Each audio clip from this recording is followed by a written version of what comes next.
Good evening, everyone, and welcome to the Committee of the Whole meeting.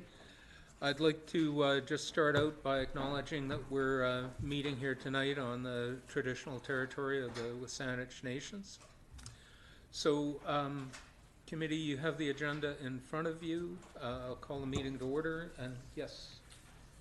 Thank you. I'd like to propose an amended agenda that we exchange item 4, the draft financial plan, with item 7, the consideration of the development permit application for the co-housing. Second. Okay, that's moved and seconded. Any discussion on that, on the agenda? And I take it that was a motion to approve the agenda with that amendment? Yes. Okay, thank you. Call the question. All in favor? Opposed? That's carried. So we're moving on then. The first item is a presentation of the 2019 BC Boat Show at Port Sydney. And we have a presentation by Steve Threadkell, manager of the BC Boat Show. Sir, you have the floor. Thank you very much. And if you could push the button so the red light comes on. Great. That work? Yep. Okay, great. Thank you. Well, thank you very much. Thank you for allowing me time on your agenda this evening. As mentioned, my name is Stephen Threadkell, and I'm the manager of the BC Boat Show. I have a short little presentation to show you this evening. I promise to keep within the 10-minute time frame that I'm allotted.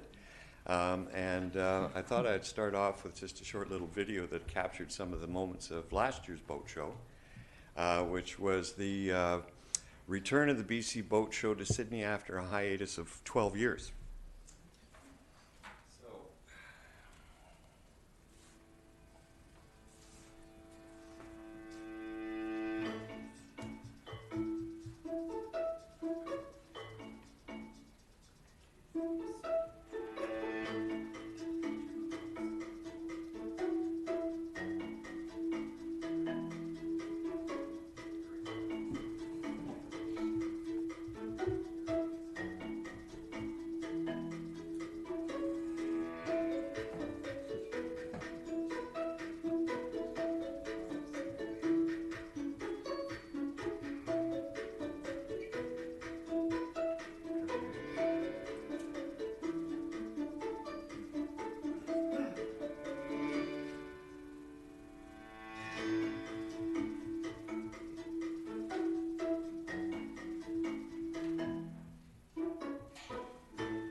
So my reason for coming before you this evening is just to make a presentation to let you know what we've got planned this year. I'm not here to ask for anything, so you can all sit back and relax. I just wanted to sort of update everybody on how the boat show went last year because, of course, it was a bit of an experiment for us coming back to Sydney after 12 years. And I can answer that question in a very positive way on many, many fronts. It was a highly successful boat show for us. We had greater attendance, greater exhibitor turnout than we had ever had in any previous shows that when we were holding them in Victoria. The BC Boat Show is now in its 29th year, and the BC Boat Show is owned by the BC Yacht Brokers Association. The association is a private, self-regulating, not-for-profit body. It's a professional regulating association which has a twofold mandate. Number one is to promote the recreational boating industry in BC, and number two is to make sure that all yacht brokers are properly certified and have the requisite level of knowledge and understanding to conduct both domestic and international sales so that the boat buying and selling public has a positive experience. Our tagline is "Summer on the Water starts here," and I can't think of any better place to do it from than Sydney. Both exhibitors and the public alike are just, incredibly fond of Sydney and are very supportive of the fact that the boat show is actually taking place in Sydney. It's sort of one of the best jumping off spots for recreational boaters. People come from worldwide to do their boating, and of course there are many residents on Vancouver Island and the United States and on the Lower Mainland who come to cruise these waters, the Gulf Islands and so on. So, as I mentioned, the BCYBA is this private, self-regulating, not-for-profit body. They've been in existence now for over 30 years. and any profits that are made by the BC Boat Show are used solely for the purpose of operating revenue for the BC Yacht Brokers Association. Last year, we had a huge success. We had over 5,000 people attend the boat show here at Port Sydney Marina. We had more exhibitors in the water than I've ever had before. That means more boats in the water, and I had more exhibitors on land than we've ever had in previous boat shows as well. So that was a very, very positive outcome for us all. It was a bit of an experiment for us, all, of course, trying it again, and it turned out very well. We had tremendous support from the local business community, from the town of Sydney, and from many organizations within your community as well, welcoming us back. And so it just made getting the boat show organized and up and running a very pleasant event for me especially. And we certainly acknowledge in particular your support, the Mary Winspear Center and the Marker Group in helping us kick off the boat show in its new location. The Mill Bay Marine Group is the body that owns Port Sydney Marina, as well as 4 other marinas in and around the Southern Gulf Islands. And they came on board as our presenting sponsor for the first time last year. And that proved highly successful in terms of not only the location and its attractiveness, but as for the bottom line on the boat show as well. We feature a wide selection of boats in the water, small boats, big boats, power boats, sailboats, as well as dinghies, kayaks, paddle boards, just about any way that you can think of to get out on the water and have fun in a recreational sort of way. We also last year tried a bit of an experiment, which was a bit of a nail biter. It worked out okay, but we housed our dry land exhibitors in a large barge that you may recall seeing come into the marina. It was nip and tuck whether or not we were going to get it in. Fortunately, we were successful. It turned out to be a rather expensive venture, but we decided not to try and do that again this year. Just a little too risky, I think. I'll be talking a little bit later on in this presentation of what we're doing as an alternative for our dry land exhibitors. But during the boat show, we have many demonstrations and live exhibits that are going on. People can try things out. All the boats that are for sale in the show can be boarded by the people who come in to the boat show. You know, look around, talk to a knowledgeable yacht broker, whether you're getting into boating for the first time or whether you're deciding to upgrade, downgrade your boat. This is an opportunity to sort of experience firsthand the touch and feel of all the boats that are currently available on the market. In addition to that, at Port Sydney Marina, they have, of course, that floating dock and entertainment dock. We had a food and beverage garden there last year. We're going to be doing something similar again, not the same, but there will be this food and beverage garden in the show so people can get pizza, hot dogs, and possibly a beer and pop and coffee and that sort of thing.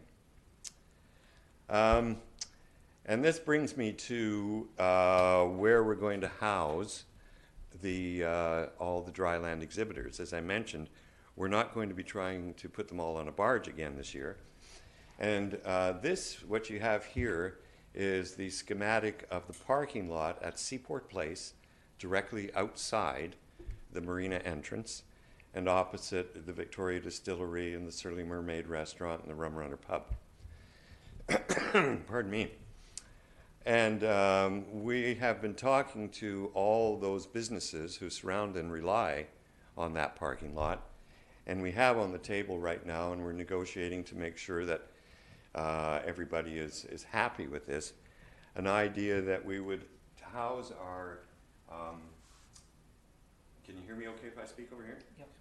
We have an idea that we'll house all our dry land exhibitors in a tent in this portion of the parking lot here, and this dotted blue line that surrounds that would be security fencing, and so that way it would capture open air space as well, and that would feature boats on trailers and any outdoor displays that might be there.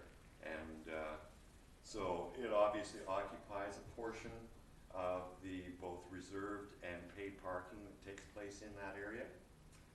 And so we have been talking with the clients of that parking lot who have an interest in those spots, and they're working with them to make sure that they're happy and we don't take away from any of the amenities that they offer to their clients and customers. That's ongoing. We've just about finalized everything. We're working on a few smaller details, but I can tell you that generally speaking, they're all very supportive. We will be bringing over a period of 4 days roughly 5,000 people down to their front doors, so they're very happy about that. And so the parking isn't too much of an issue. Last year we were very concerned about the parking and what kind of effect that might have on the town of Sydney, of course, because parking is always limited. We put in place a shuttle bus that ran from the Mary Winspear Centre and to BC Ferries for people coming over from the Lower Mainland. And this ran continuously throughout the opening hours of the show. And this proved very popular. It was advertised quite well. It was way more successful than I thought it was going to be. Utilized a great deal. As a matter of fact, we had to put on a second bus on the Saturday and Sunday of the show to satisfy the demand. One of the big concerns, of course, from the town of Sydney's point of view is to make sure, number one, that emergency vehicle access was going to be maintained at all times. Under this plan here, that emergency vehicle access would not be interfered with in any way, shape, or form.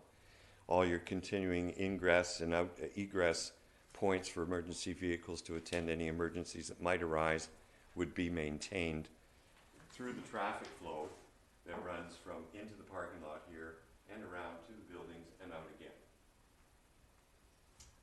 We also controlled the traffic flow last year at the roundabout at the bottom of Beacon to make sure that this parking lot didn't get choked full of boat show attendees and that only the client users of the parking lot had their parking spots for their customers. As it turned out, that worked out very well too. So this is what we're contemplating, and like I say, it's not finalized yet, but we're almost there. So the BC Boat Show, we're very proud to, we acknowledge that we participate in these different communities and the impact that having a boat show might have on the community. We recognize too that, while the recreational boating industry is a very vibrant industry, we want to give back as much as possible because, what's good for some benefits all. And so the BCYBA, we support Boating BC, which is the recreational boating industry's voice in the province. We provide support for the Royal Canadian Marine Search and Rescue, and I'm sure you're all familiar with them. Canadian Power and Sales Squadrons, which are primarily involved in licensing boaters and making sure that boaters have the necessary level of knowledge to be active and safe on the water and know the rules of the road. New to last year's show was we provided support to Mercy Ships Canada, which does fabulous work all over the world. We've supported the Sail and Life Training Society for a great number of years. And after the success of last year's show, we also made a significant cash contribution to the Sydney Lions Food Bank. One of the things I would just like to mention to you, and I provided you with a little bit of information which you have in your package on your desk before you right now, was just the impact that the recreational boating industry has on local area economies and in the province of BC, and as a matter of fact, Canada-wide. And I'm talking, and it's important to make the distinction here, I'm talking about the recreational boating industry, not the commercial boating industry. And the recreational boating industry, this bit of stuff here, I brought this information, you can read it later, but a couple of the highlights that I'd like to make is the recreational boating industry injected $1.3 billion into the BC's economy in 2016 and was directly responsible for 17,000 jobs. And of course, all that activity, along with boat shows and people participating in recreational boating, there's a lot of ripple revenue that comes from that as well. This ripple revenue it's using marinas, local businesses, restaurants, chandleries, repair services, shopping, that sort of thing. And in 2016, recreational boaters spent $1.8 million just while they're on holiday. So it's a big deal, and we're very happy to be part of it. It's a very happy business to be involved in.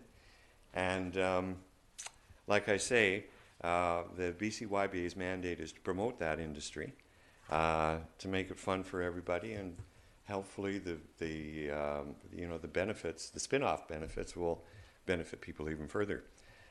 We're very happy to be back in Sydney. It's a wonderful location. You couldn't ask for a better boat show. And both the feedback I got last year from the exhibitors and the public alike, they all said, you got it right. So we're looking forward to doing this year's show. And I'd be happy to answer any questions you might have right now. So I'll start with Councillor Rentoul. Thank you very much. And Stephen, thank you for the presentation. I want to thank you and the BC Boat Show for choosing Sydney. And you spoke of the contribution to the economy, and it's certainly significant here in Sydney, recreational boating, and the number of people who work in the industry. So again, thank you for choosing Sydney to be your venue for the you. show. It's a great opportunity for Sydney to showcase itself. Just out of curiosity, you talked about 200 plus exhibitors last year.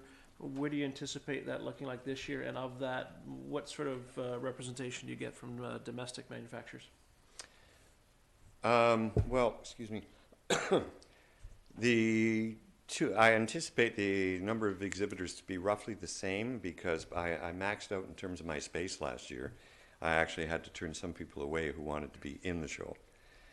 So I expect it roughly to be the same, because that's our capacity. However, in terms of domestic manufacturers, there are some domestic manufacturers here, both on Vancouver Island and in on the Lower Mainland, and in the Pacific Northwest area in Seattle and so on, that do come to the show and show their wares. There's a lot of international manufacturers, particularly of boats, that are represented, different lines of boats that are represented at the show. I don't have an exact number for you as to how many are domestic and how many are international. I could certainly come up with that information, but I can't give you anything accurate off the top of my head. Councillor Fowler, then Councillor O'Keefe. Thank you very much, Mr. Chair. Thank you, Steve. That was very interesting to get the feedback from last year. I'm curious, because you said it exceeded your expectations. What is it about last year that, do you understand why it exceeded? Are we that marvelous? Well, in short, I would say yes. That's a good answer, but a bit more would be good. Yeah, I think it was. We engage a professional, one of your local agencies, actually the resident here, Holy Cow Communications and Design, to advertise the boat show. And of course, they are able to gain feedback from all the people that we reach out through social media and all the print media and advertising that we do and so on. We spend a substantial amount of money making sure that the boat show is well advertised, and therefore that Sydney is well advertised. And the feedback that we got was that, things right out of the gate when we announced that it was moving to Sydney was that, well, finally, that's where it should be, that sort of thing. And I think it's because Sydney is seen, it's a beautiful seaside town, of course, and Sydney is seen as a jumping off spot for recreational boaters, and that it's sort of at the heart of these cruising grounds that people come from all over the world to experience. So I think that's the answer. That's the reason why. It's just seen generally by both the public, by the exhibitors, and by boat manufacturers. What a great place to have a show. Previously, and I'll comment on this, previously we had it in Victoria's Inner Harbor, which is sort of a stellar setting when you think of it, right in front of the Empress Hotel, to have a boat show.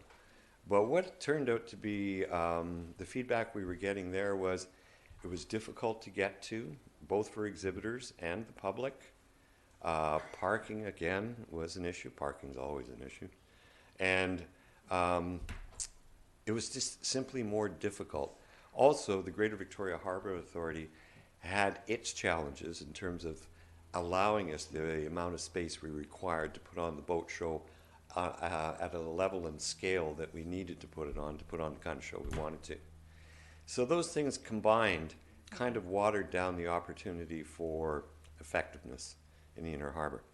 Here in Sydney, with the support of the Mill Bay Marine Group, the town of Sydney, and all your local area businesses, your Sydney BIA, just the opposite, you know, sort of open arms. What can we do to help? And what can we do to sort of add to the experience, which has been fabulous. Even, for example, last year, your group, the Artsy Art Artsy. Council, Yep. they had put out a call to artists for a plein air painting event to take place around the waterfront while the boat show was on, you know, and that was a nice added flavor to the show, and I understand they're planning on doing it again. Okay, thank you. That really helps to understand what we're doing correctly, how we're meeting your needs that also meet our needs here in the town. So that's good to know. Thank you. Oh, you're very welcome. Appreciate that. Councillor Keith? Thank you. Thank you for the presentation, and Oh. thank you again for picking Sydney. My question is about parking, Yes. because that's always a big deal here. And I appreciate that last year you mentioned that it wasn't too much of an issue in the downtown area. But I'm just wondering if you're anticipating more of an issue since you're going to be using that parking space for your exhibitors. So are you looking to expand your shuttle service or maybe use some other lots to expand the parking? Yeah, what we did in terms of parking is, as I mentioned earlier, that parking lot area directly outside the marina, we did not allow boat show attendees to use it for attending the boat show.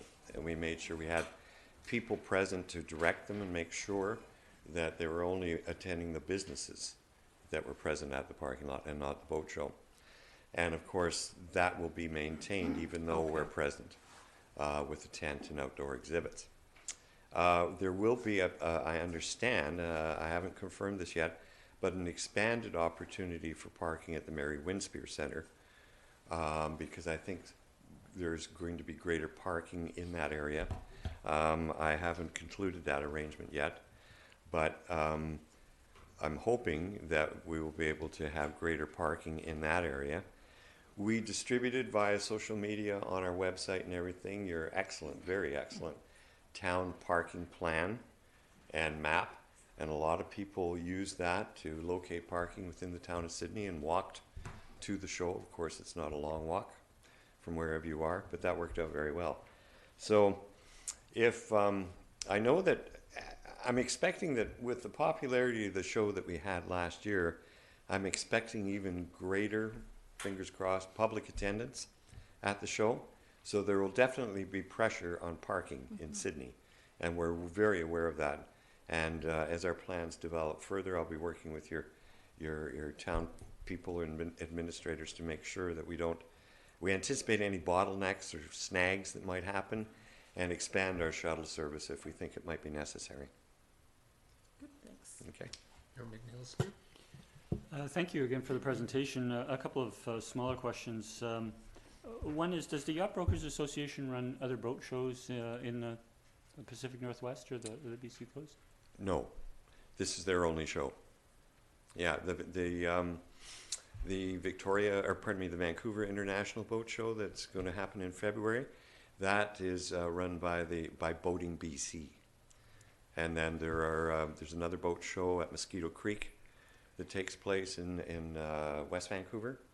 And so, but the show that we're putting on here, this is the only one put on by the BC Yacht Brokers Association. Well, and an emphasis on the thank you then for choosing Sydney.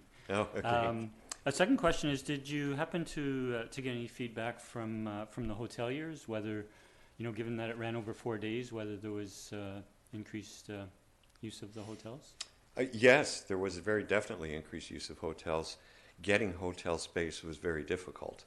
I know I didn't get so much feedback from the hoteliers as I got from the public. Say, we can't find anything anywhere.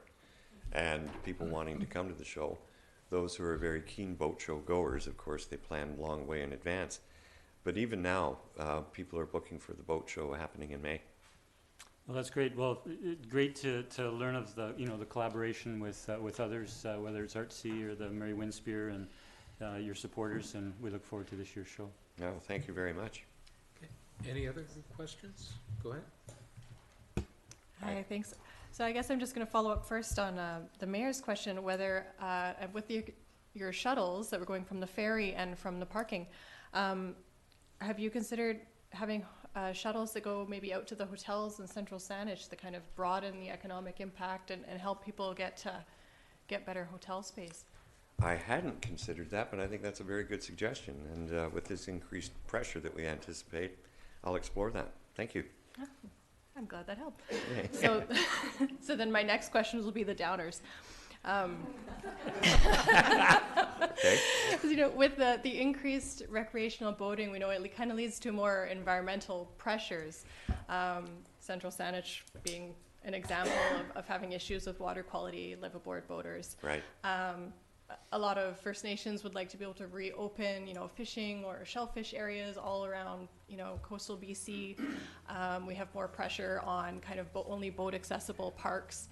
And so I was just wondering if one of your partners, if you had any cooperation at all from, say, the Shaw Centre for the Salish Sea or Parks Canada to kind of help educate people on better environmental stewardship? Absolutely, we do, and I'm glad you raised that, actually, because, yes, we collaborated with the Shaw Centre last year, and they had some educational pieces going on during the boat show, but in particular this year, Boating BC. They are going to be present at the show. They are one of our sponsors, and we are members of their organization. Boating BC has embarked upon a very significant public educational campaign. There's always been educational campaigns about responsible and environmentally friendly recreational boating. Mm-hmm. There's been a great deal happening in that regard. National, provincial, and local levels, there's been funding in place to help provide public awareness and education in that regard to boaters. You go around any of these marinas, you'll see lots of information available to make sure that boaters behave in a responsible way. And so to answer your question, Boating BC will be present at this year's show, and they'll be they're the mainstay and the main focus of what they're going to be doing is to providing an educational piece to those people who attend the show to help develop policies and advise government levels as to what might assist in making sure that recreational boating not only remains environmentally friendly but continues to get better. Have you found many of your attendees are getting better literacy around the environmental issues, or are a lot of new boaters coming in? Absolutely, we are. And like I attend the Vancouver Boat Show every year, of course, and there's a huge emphasis there because, of course, they have a much greater display space available and that many more exhibitors. And there's a huge emphasis on making sure environmental stewardship takes place, that there's an awareness of what the problems are and what the options are for addressing those problems at all sorts of different levels. So yeah, it's very much on the forefront of everybody's mind. It's very gratifying. And associations like the BC Yacht Brokers Association and Boating BC take it very seriously, and it's everybody recognizes it, especially people who are out in the water and enjoying what we have to offer. Of course, they want to make sure that paradise continues. Thank you. You're welcome. Thank you. Any further questions? Seeing none, thank you very much, and we'll look forward to another successful show, May 2nd to 5th. Right. Okay, thanks very much. Thank you very much. Thank you all for your time. Okay, so now we'll move on to item number 7, which is development permit application DP 100782, development variance permit application DV 100276, and this is the Ravens co-housing application and presentation by Odette Pino. Thank you. You've got the floor. Yeah, thank you. It's a pleasure to be here this evening to present to the Committee of the Whole, Mayor and Council. Good evening. Good evening, town staff and members of the public. And so I'm presenting with regards to Ravens Crossing co-housing. Shortly there will be a presentation that will be coming up, and explaining a bit about this unique developer and proposed multifamily development. The future residents of Ravens Crossing co-housing are they're the ones that put in the equity and invest significant time and take the risk of being a developer of a multifamily residence. And they are a diverse group of singles and couples, families, and retirees. And so this is an owner-builder development where the future residents are right here, and with the blue shirts and more. And so, they're actively involved in designing their future homes. And so, to be clear, this is a strata development. At the end of the day, it is legally a strata. But what makes it co-housing is that it has design that encourages and supports residents, and they're involved in that design process. And so, because they're involved in it, they also are more invested in wanting to create elements like community amenities that are will at the end of the day of this strata be designated property in common in the future strata. And shortly we'll see a few pictures of it.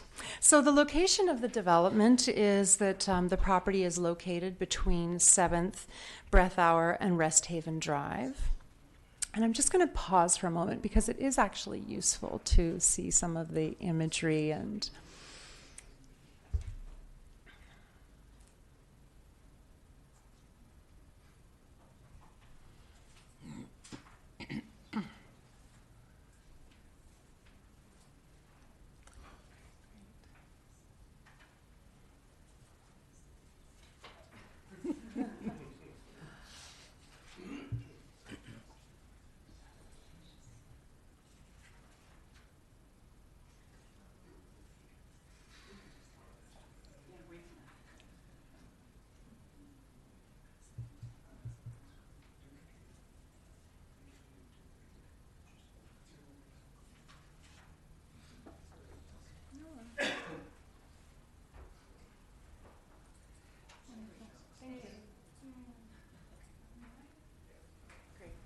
Thank you.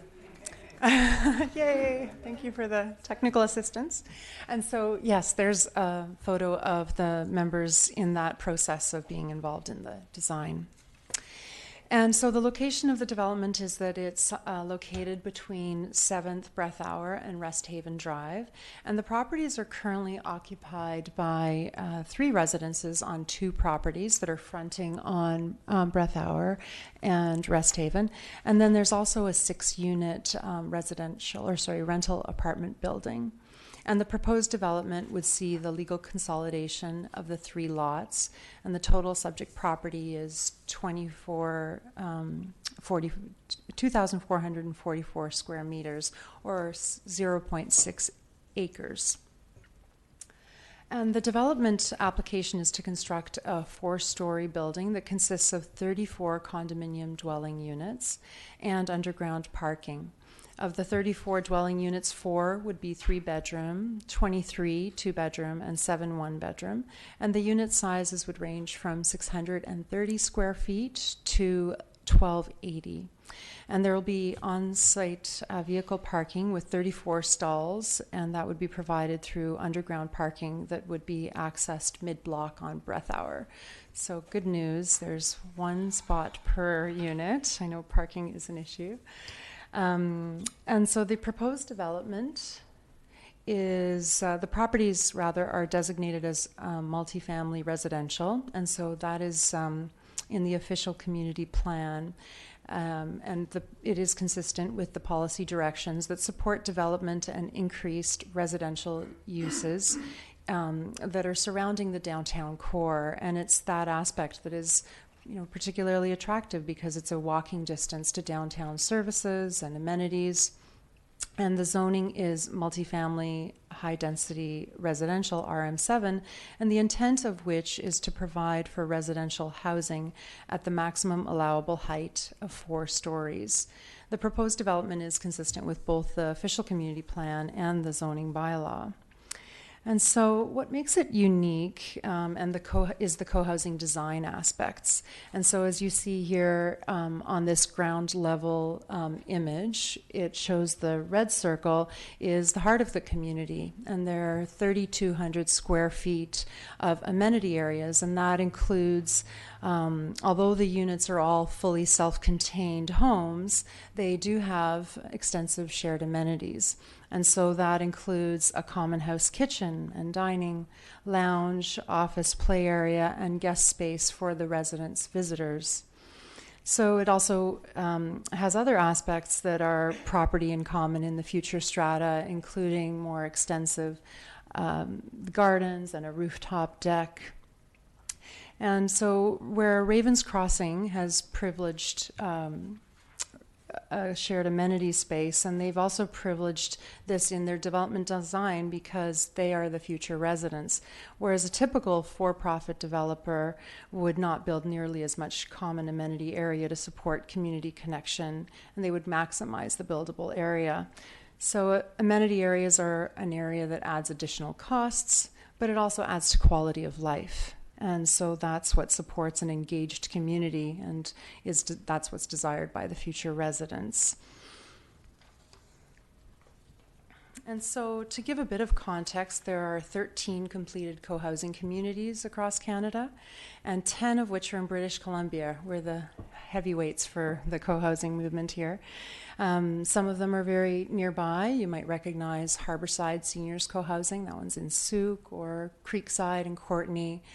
And then under construction, there are 4 communities currently under construction, and 2 of which are in the Vancouver area, and there's a second one happening in Souk.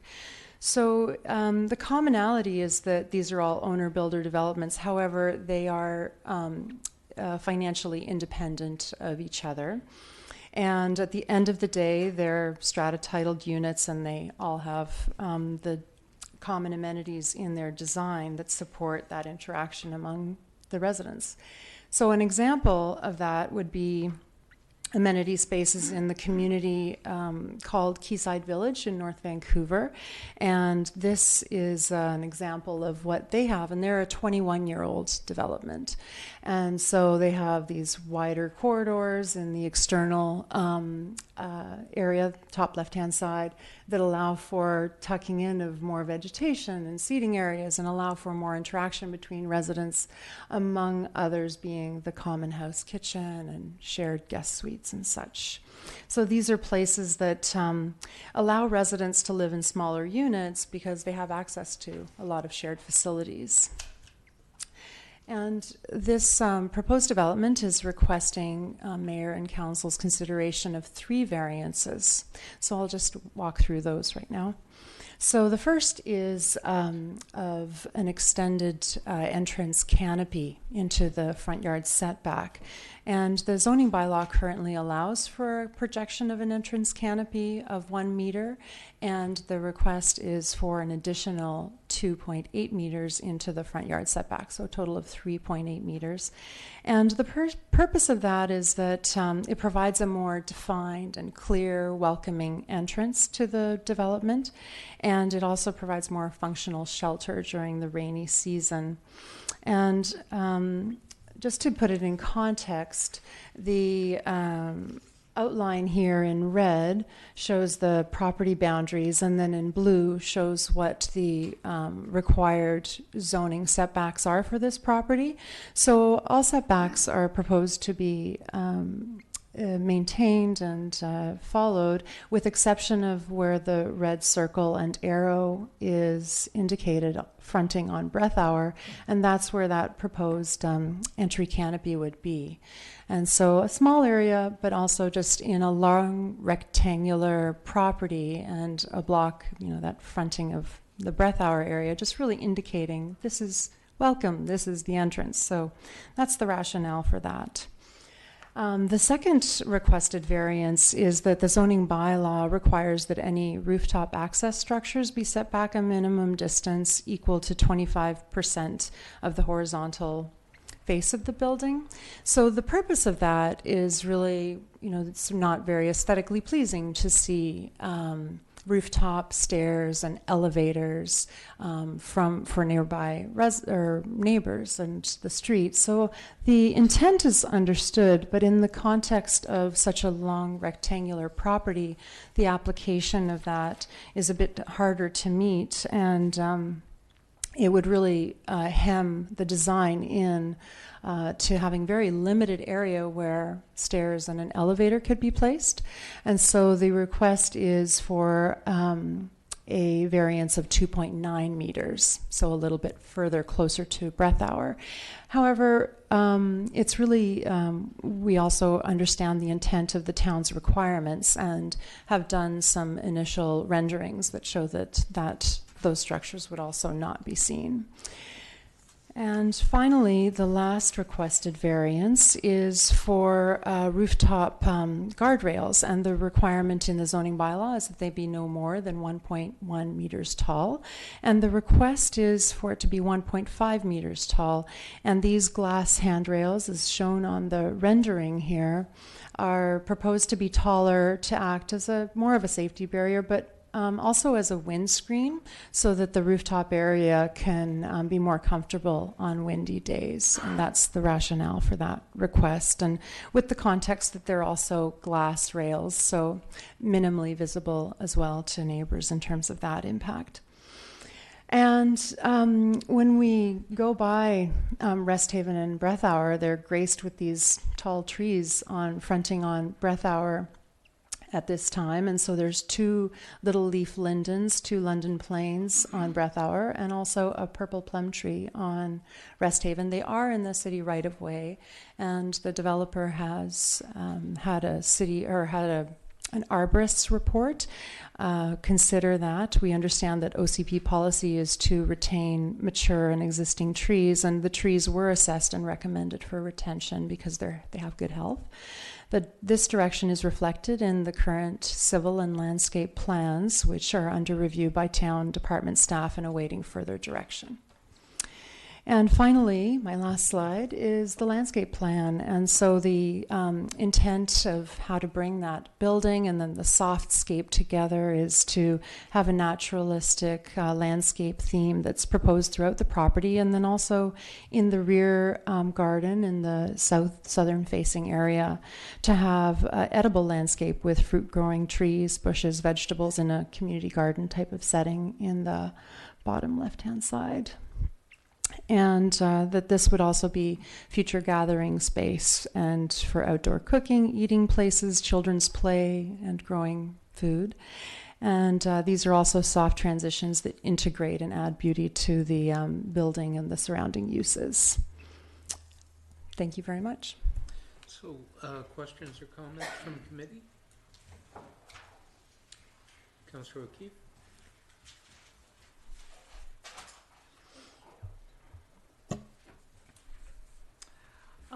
I note that there was mention in the briefing package about the residents who are in housed there now, and that there would be plans to notify them. So I saw in the package that there was a letter that went out to them to notify them that this is taking place. But I'm wondering what other measures are being taken to help those people find affordable housing once they're, have to move. So at this point, as it is a development permit, not a rezoning, there is not a further requirement. We certainly have given a lot of notice to the residents that are there right from that moment of taking possession of the properties at the end of June, and then no rental increases, and following the Provincial Rental Tenancy Act, which requires 4 months notification, and then certainly there's a great desire to want to be a good and caring owner and in transition of those tenancies, and that will be done more informally though, but all of the regulatory requirements will be followed. Okay, maybe it's a question to staff. So in the report I noted that the town's OCP requires the applicant work with the town in the preparation of a plan to mitigate the loss of existing affordable units. So I guess I was based on other presentations and things I've seen, I guess I anticipated more than just notifying people that they have to move. That. Staff? If I can, through the chair, I'll maybe defer that to Corey in terms of what the specifications are in the OCP. So the policy that's in the OCP is specific to subdivisions and rezoning applications, where council or the approving officer would have discretionary power in the case of the application. With a development permit and a development variance permit, that degree of discretionary power is not there. And so the ability to deal with that issue to that degree is also not there. Okay. And I guess the other question I had was just in terms of the construction management plan, noticing that it's close, right across the street from an elementary school. What sort of plans are being made to mitigate, the traffic in that area, especially parking of construction vehicles and noise while school and kids are in the area? So that would be worked on with our construction company, Campbell Construction, who's a well-known and regarded company, and very attentive to the fact that we're adjacent to, in close proximity to our immediate neighbors, as well as an elementary school, with safety being of a high priority. Okay. Mayor Hill-Smith? Thank you, Chair. Thank you for the presentation. I guess my first question is with regards to parking. One space per unit as per the bylaw, which is great. Will the parking spaces be strata themselves or be attached to the units? No, in co-housing generally that also is left as unbundled parking, meaning that it's not assigned to a particular unit and that it's the unit holders who decide how they're allotted. So it works very well in many other examples of communities, co-housing communities, where people talk to their neighbors, and in some cases in a community, in a neighborhood that is so walkable, there will be we anticipate that some residents might not even have a car, and so some might have two, and so we don't do the allotments in that in the strata plan in that manner typically in co-housing. Okay. Noticing that area partly because of the school and its proximity to downtown is chock-a-block with vehicles daily, going from the resident density there now to what's permitted in the zoning is a significant increase. If all of the residents, and you need to leave it perhaps for a little period of time, didn't need a parking space, and so you found, for example, there was on a regular basis 8 or some number like that spaces vacant in the underground, would consideration be given to turning that into visitor parking for the residents rather than visitors trying to find space on the street? Certainly the management of the strata is up to the future owners, and that would be reasonable for them to consider for their guests while it still maintains a secure access to their underground parking, something for them to consider in the future management and operations. Okay. If we could go to the drawing that is the Breather Street elevation, the entry from Breather, please. Not elevation. Oh, sorry, maybe that one will, if we go one forward. Okay. Sorry, there was another one that shows the front entrance and just a little bit to the right. A little bit to the garage entrance in it? Yes, yeah. Is that helpful or no? Two back, I think. Site plan 4? Right there, there we go. So in terms of the variance for the canopy at the front entrance, when I look at that photograph and I look at the drawing in the package, it shows from the width of the front entrance, the wide stonework, it says canopy and it goes like this and comes out to as a drawing. So is that? And the dimensions are here. Actually, they're not exactly. So the dimension is approximately 5 meters wide and 3 meters projecting out of to the building face, yes. So is that the canopy in the drawing, or is there yes. another material that will be coming out? Building face, the building face, yes, and then the canopy, and this is the setback area here, and breath hour right of way. Okay. If we could go back to that drawing, I have a second question for that photo. I'm sorry. One more. One more? Yeah. Yes. So it on the drawings, on the floor plan drawings, it shows exterior walkways as if we're looking to the units on the right and the left, but we can see the units on the right. It's showing external walkways on the second, third, and fourth floor, and you Yes. can see those in particular on the third and fourth floor with the glass railings. Yeah. So there must be a distance with the on the first level from the walkway out to that front. Is there a particular use from that? It just looks like a much wider walkway yeah. entrance. So walkways being, let me just clarify. So the width of these walkways? Yeah, the walkways across the front that allow the residents to enter their premises. Yeah. So typically, like in a typical developer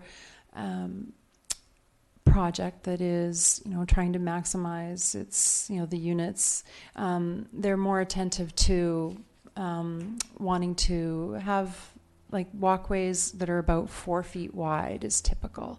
And here it's about 8 feet wide. And it's intentional in its design as well because of the co-housing nature of co-housing, that you want to have enough space that there could be a couple of small chairs and some greenery and maybe even a cafe table, and then people can still walk by, but there can be spontaneous interaction too.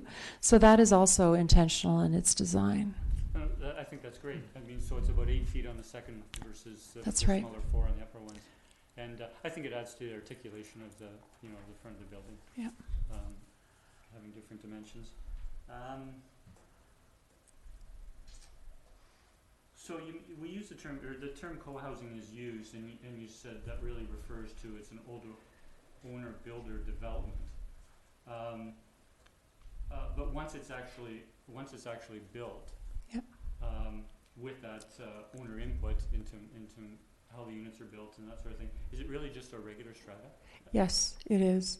So the way it functions is it is regulated by the Strata Property Act, and so there is in theory an elected council, but how it functions generally in most co-housing is that every member that is an owner is part of the actual functioning of the co-housing. So they're less in the actual operations. They tend to be less hierarchical than what you'd see in other condos, but they fulfill all of the requirements of the Strata Properties Act and file annually and look that way legally on in the registered plan as well. Okay. Last question, I think, is you mentioned smaller units than usual because of the shared amenities. Yeah. The way that works.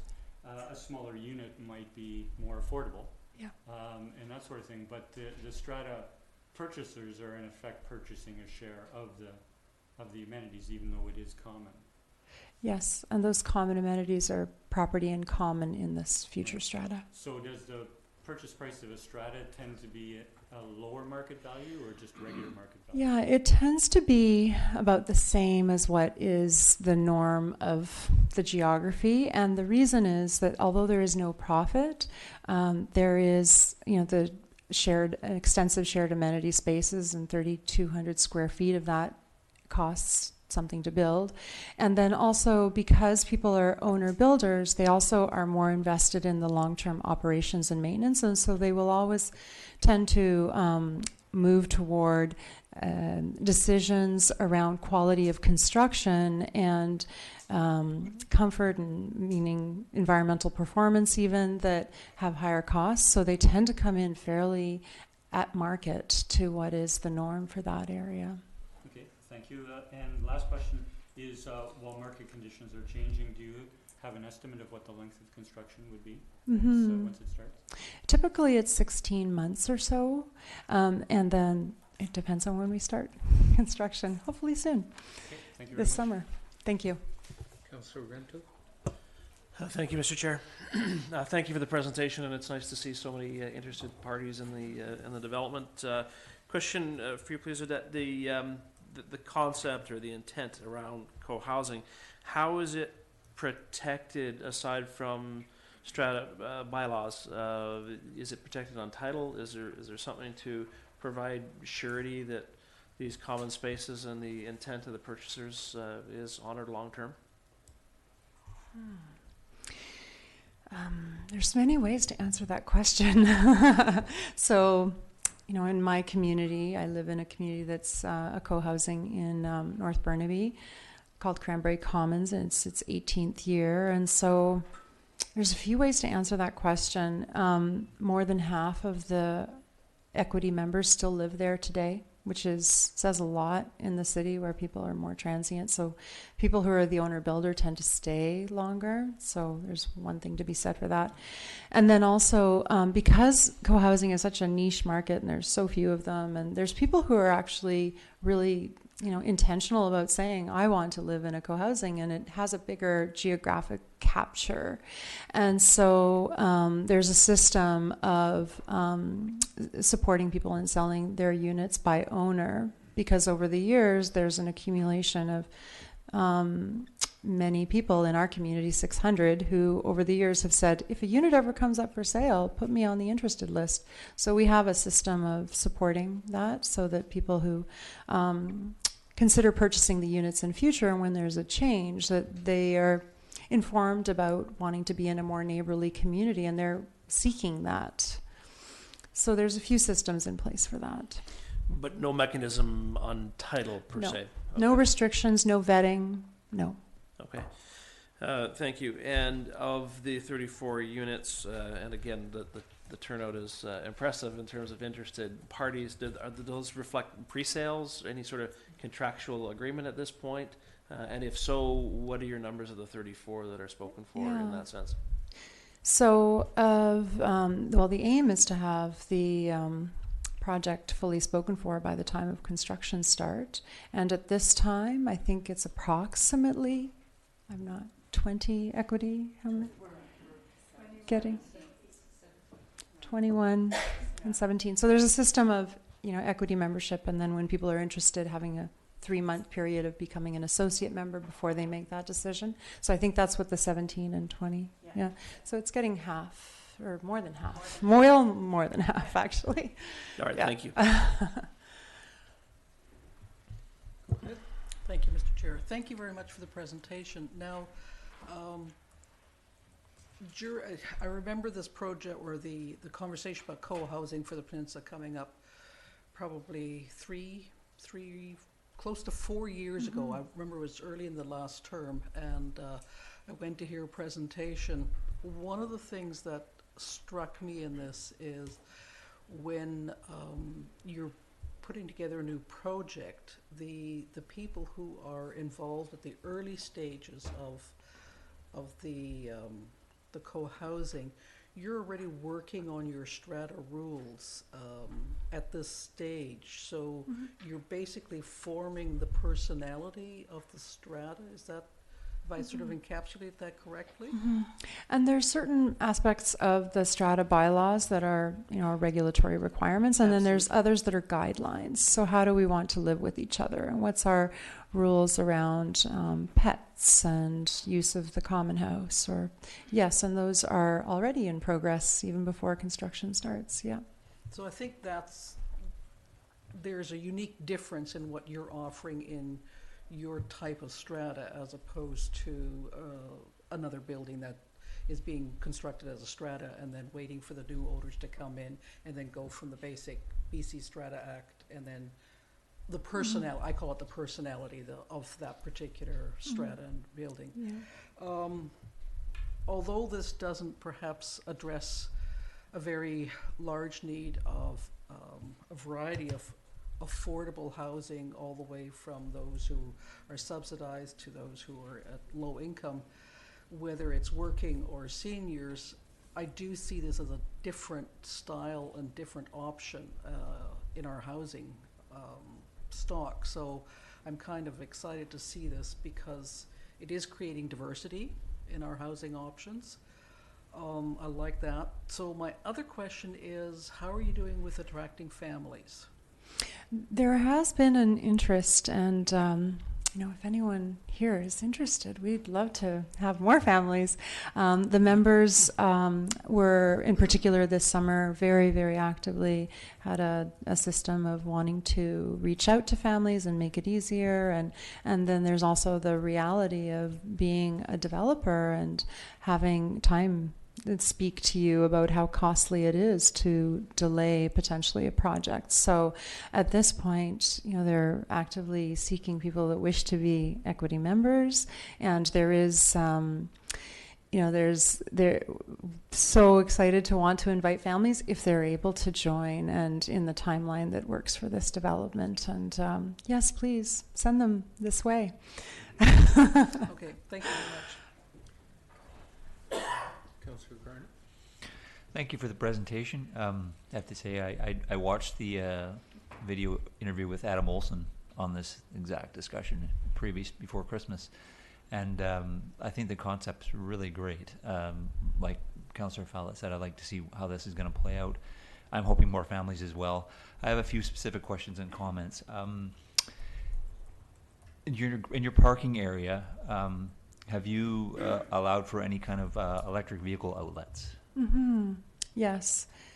And those details are, to be further refined. Certainly we'll be meeting the requirements of the town of Sydney and probably then some. So at least in terms of allowing for rough-in of charging stations so that it's not as costly afterwards to add more. So yes, we'll meet your requirements and then some. What about space down below for people to park scooters who have mobility issues? Yeah. And so the underground parking has a few areas, just, in terms of the driving configuration and such. There's one aisle that allows for additional width of parking things like scooters.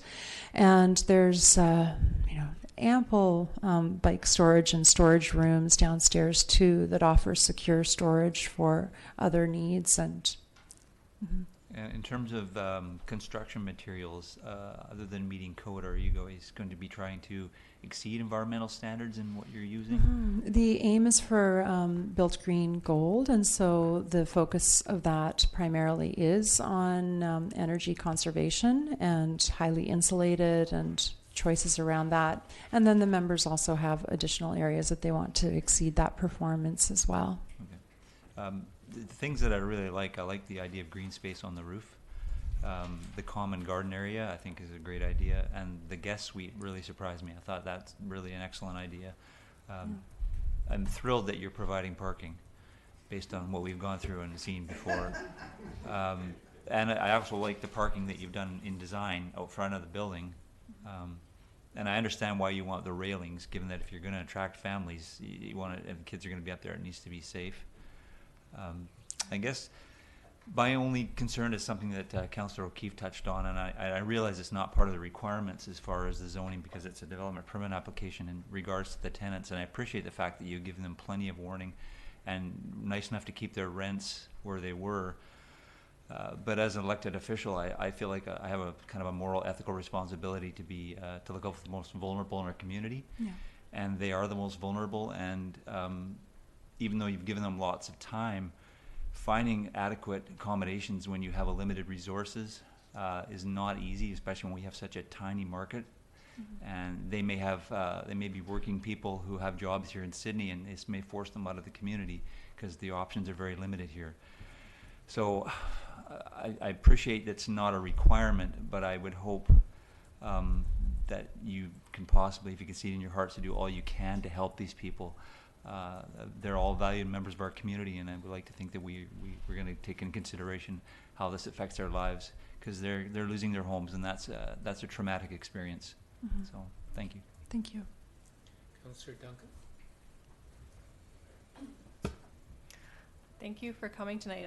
I've been following this development probably as long as Barbara has as well. Councillor Fallett has as well, going to some of the open houses and seeing these blue-shirted people all around the town, it speaks well to, you know, the amount of the personality of the type of people who want to come here, that they want to be really engaged with the town. It's not just another condo building going up, and the way the elements of this building speak to that. I'm really excited about it. I quite like it.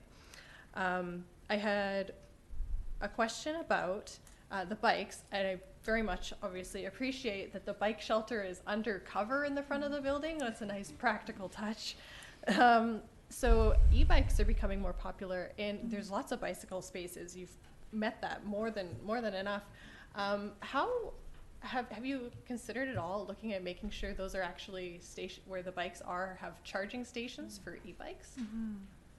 We haven't gotten into the detailed design yet, and certainly we have members that do have e-bikes, and they are, you know, wanting to be part of that design, and they will influence that. And there is quite a bit of space now that the underground parking further to the east in your designs has actually possibly been modified from the version you see, that there's actually another storage area that could be dedicated for such use, and that it's very proximate and easy access for entry and egress from the parkade. That's, you know, security is also a matter of, they're expensive, so we wouldn't want to leave them outside, so they'd be covered inside.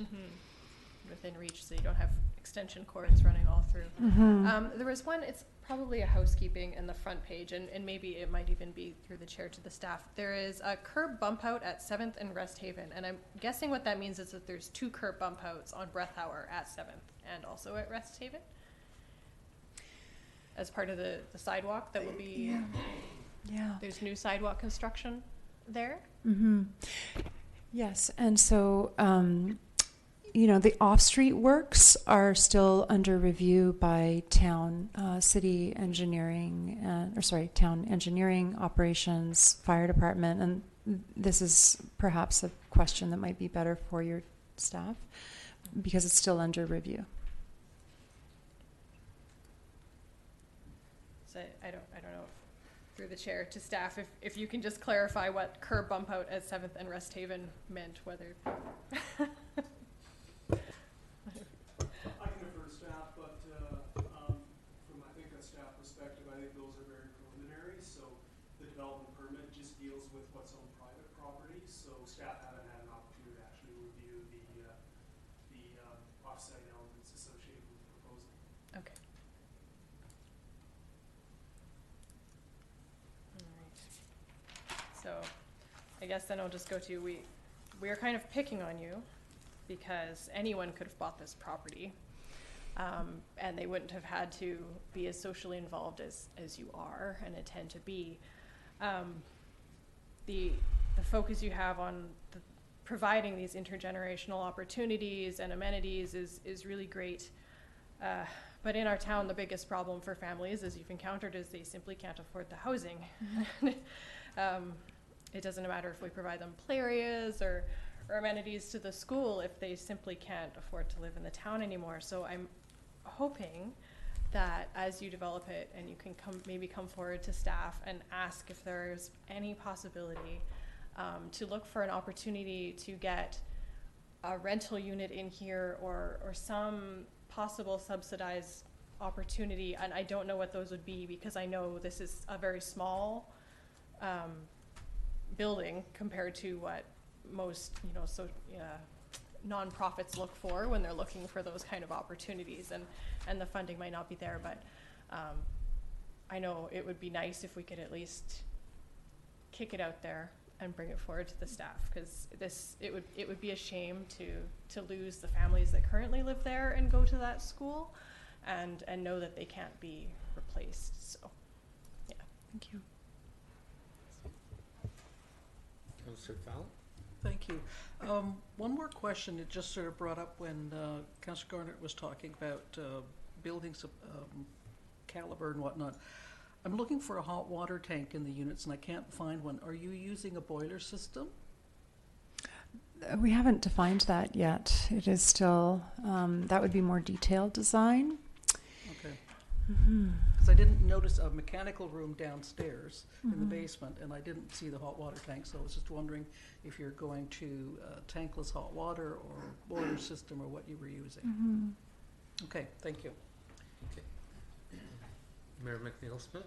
Thank you. Just, could we go to the rooftop drawing, rooftop, yes, oh, there we go. The rendering? I see in the far top right-hand corner there are solar panels. Right. Is that part of the building green gold? I'm not sure what terminology you use for your environmental Mhm. level of building. Mhm. It is not, it has a point system to have green gold, and that's certainly one option. It's a more expensive option, and I think that there is a desire to keep that option open, and that the members have, are certainly have a strong environmental ethic and something that they wish to consider. So it was put there as a placeholder, and that there is space and a flat space and a well-oriented. So it was there for showing that illustration of that potential future. That would be great if it came to be. The darker material we see on the roof are over the balconies. Would that preclude solar panels at a future date being put onto them because of construction? I'm not sure if I can answer that just at this moment. I can certainly ask our project architect, and that roofing material hasn't been fully decided, and so that's more detailed design. No, fair enough. Thank you. Any further comments or questions from committee? And if not, there's a recommendation in the staff report. I'll move that development variance permit application number DV 100279 and development permit application number DP 100782, 2319/2325 Brother Avenue and 9927 7th Street be forwarded to the Advisory Planning Commission for further review and comment. Second? Okay, that's moved and seconded. Any discussion? Seeing none, call the question. All in favor? Opposed? That's carried. Thank you very much.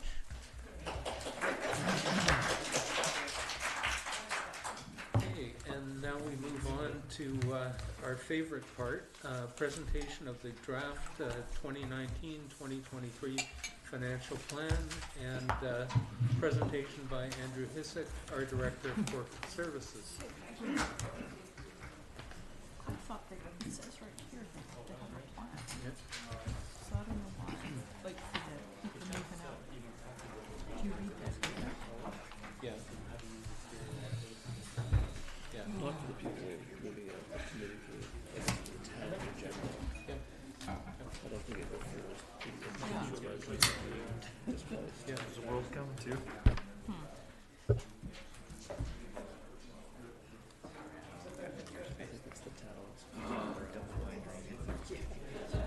Well, it says the town's OCP requires the applicant, which is them, work with the town in the preparation of the plan Challenging. to mitigate the loss of existing affordable units. There's a lot of Fair enough, reflection. but I don't think they addressed that last question, but I think it Yeah. speaks to, again, to the town and perhaps the developer working in tandem around the issue of affordable units, not necessarily, the individuals who are affected by it or displaced. I'll ask you later. Yeah, it's worth it. just- I It's just- worth it. It's a good, I just thought they should be doing more. yeah.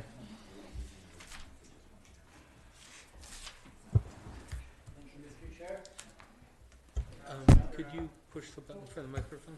Thank you. Now for the second half of the meeting. Tonight marks the introduction of the 2019 to 23 financial plan. You all have your binders in front of you. The copy of the presentation is at the very back.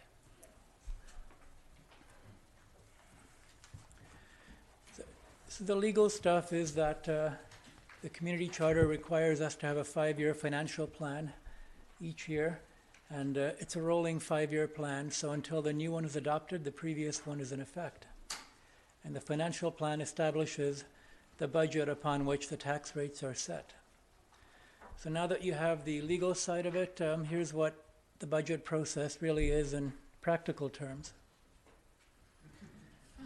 So these experienced people do their best to try and meet the demands of the community, of council, and bring forward all the budget items they think that the town deserves. And then it's in my hands to try and tame the beast and bring forward something that's not going to bite us too bad, either in the short term or in the long term. That's what I've been doing for the last 2 months, and this is our starting point. Historically, we have a three-stage budget process, starting with introduction at Committee of the Whole, which is tonight. So rather than put a big binder in front of you with no context, I find it's better to give you this presentation first. That way you have a bit more information as you go and review the information in the binder over the next 2 weeks, and we reconvene in 2 weeks to discuss it. February 4th is the next stage, where it's the first opportunity for council and the public to ask questions, to debate different aspects of the budget, and to start talking about additions or subtractions. Finally, what we usually do is about 2-3 weeks after that point, we come back with a second draft of the financial plan, and we try and finish it off on that third night.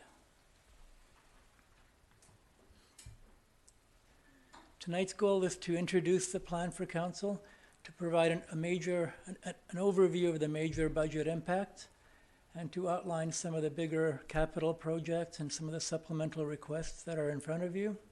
And as I mentioned, to add context to your review of the financial plan. I don't want to keep you in suspense any longer. I'm just going to tell you right off the top that we are going in with a draft tax impact of 5.95%, which is the biggest we've had for a number of years. But that's just a starting point for deliberations, and we'll have a couple of chances to bring that down.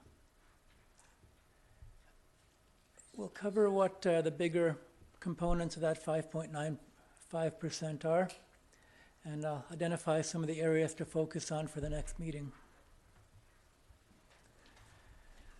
Before we dive into it, I just want to outline some of the budgetary concepts we'll be discussing over the next 3 meetings.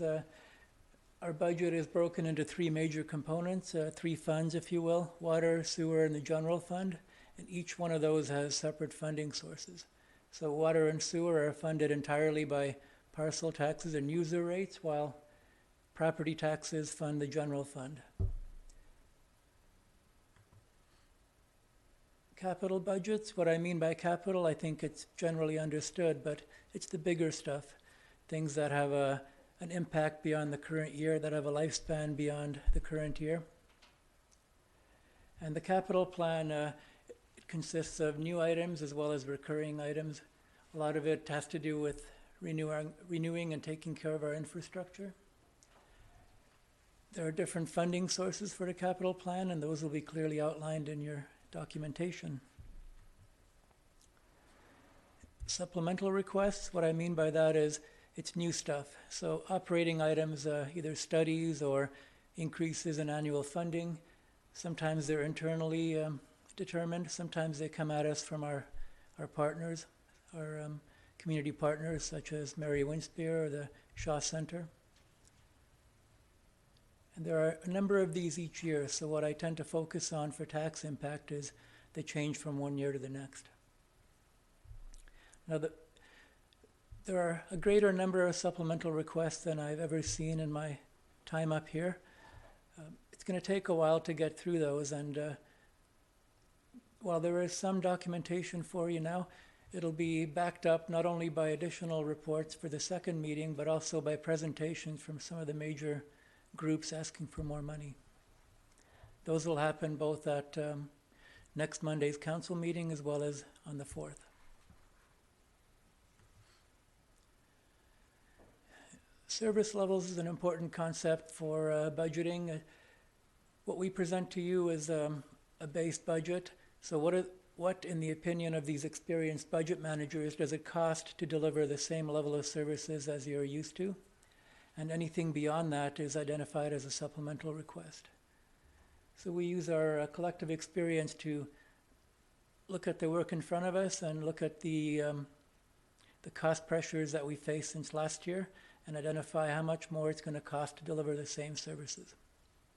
And we don't budget for a worst case, just the most likely case for what it takes to get the job done. So the departmental budgets are developed on a bottom line basis. We don't pay too much attention to the personnel, contract, and material side of it. We just look at the total cost for each function. And it's not always an increase. We look for efficiencies wherever we possibly can. And I'll get into this in more detail, but just know that the core budget is coming to you with an increase of less than $100,000 in operational costs. So we've been able to absorb much of it, and it's the things that are out of the ordinary that cause most of the 5.95% increase. We'll talk about reserves, which are funds that we're allowed to set aside for certain purposes, usually for asset replacement, like our infrastructure, our vehicles, our computers, our ferry terminal. Some of the less defined reserves are for general water and capital, general capital and general water purposes, and there's other smaller reserves for specific things as well. So what the required reserve balances are that we should be setting aside in each area, well, it very much depends on our plans and our funding strategies for those plans. Some of the balances are easy to establish, like vehicles and computer equipment. Others require more investigation, like our infrastructure. And our reserve balances are going to be cyclical, meaning that some years we're putting aside more, and other years we're taking more out of reserves and spending it. We have a limited number of reserves for things like municipal buildings, and also for certain waterfront infrastructure like docks and piers. And building up reserves for those things takes a number of years, and it's always the easiest thing to cut when you're trying to keep the tax increase to a minimum. New reserves are a bit of a luxury. So long-term financial planning might include a conscious decision to borrow for certain types of assets like buildings, and that's what we're doing for the CSB, for example.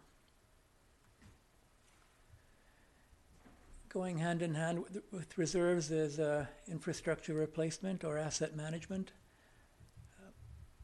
The sufficiency of reserve balances and long-term funding are something that we're very conscious of, and we're trying to refine our asset management each and every year. It's now, in fact, a requirement under the gas tax program that we have an effective and improving asset management in place to continue to access those funds. Having said that, not all assets have to be replaced through reserves, and like I mentioned, borrowing is another option.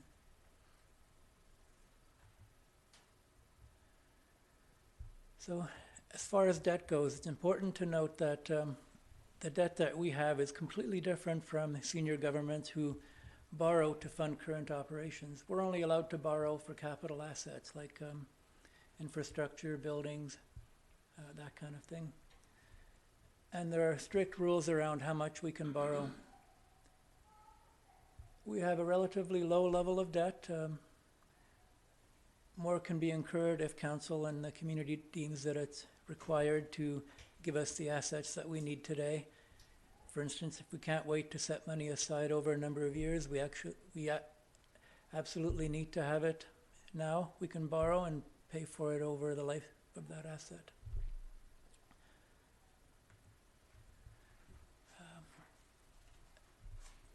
In 2018, these are the three long-term borrowings we had, totaling just under $5.8 million.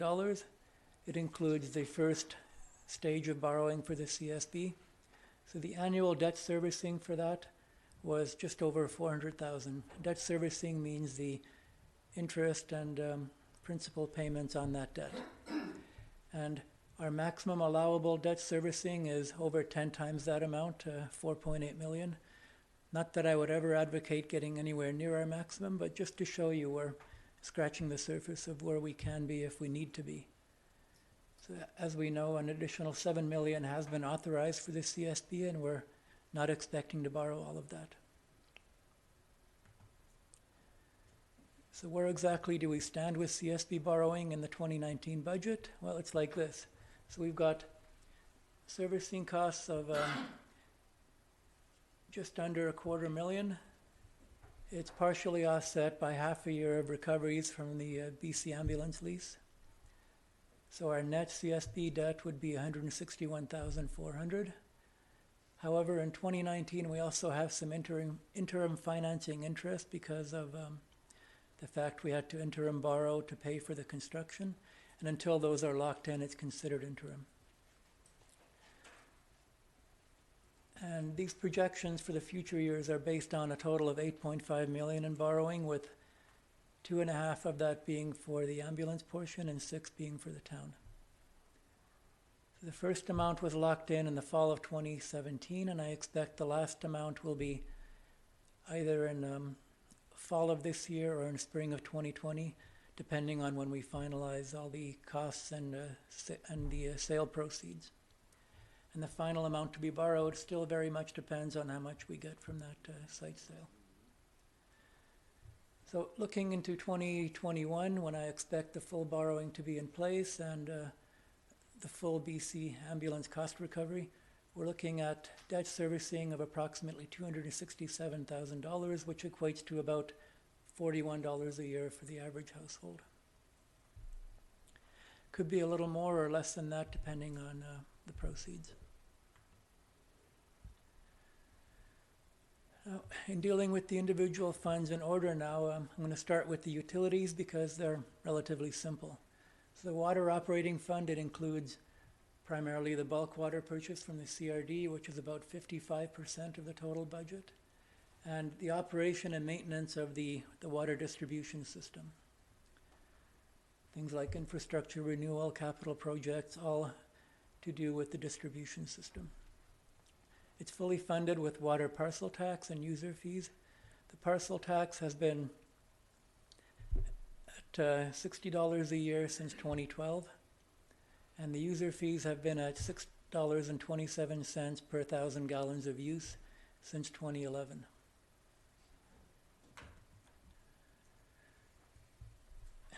This graph is an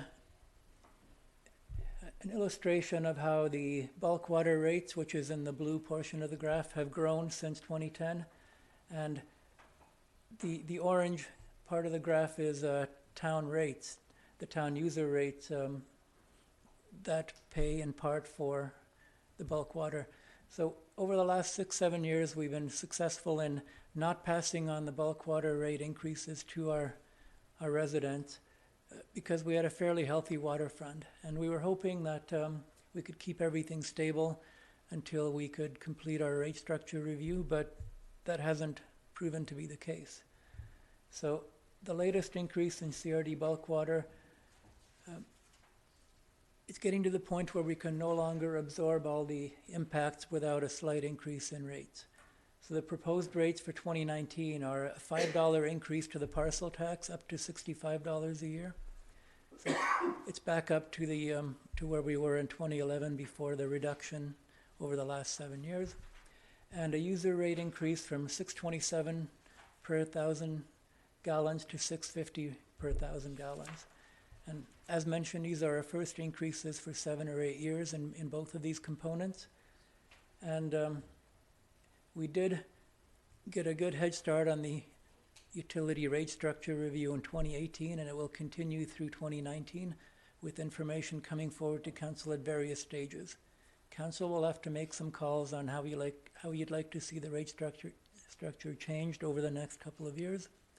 And if I thought that the review would result in no increases, I wouldn't be proposing one for 2019. But the way it's looking is that it's unavoidable that we'll have some increases to keep it sustainable.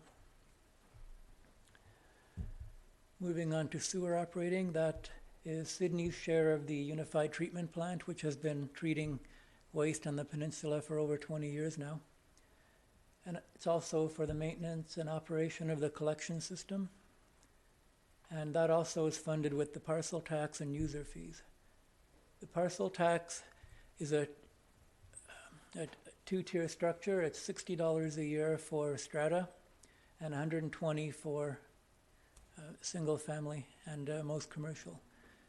and the user fees are at $7.40 per 1,000 gallons. So looking forward to 2019, infrastructure replacement costs as well as our increasing share of treatment plant costs require a proposed increase to the 2019 parcel tax only. So what I'm proposing is a parcel tax increase of $5 and $10 for strata and single family, taking it to $65 and $130 a year respectively. The user rate remains the same as last year.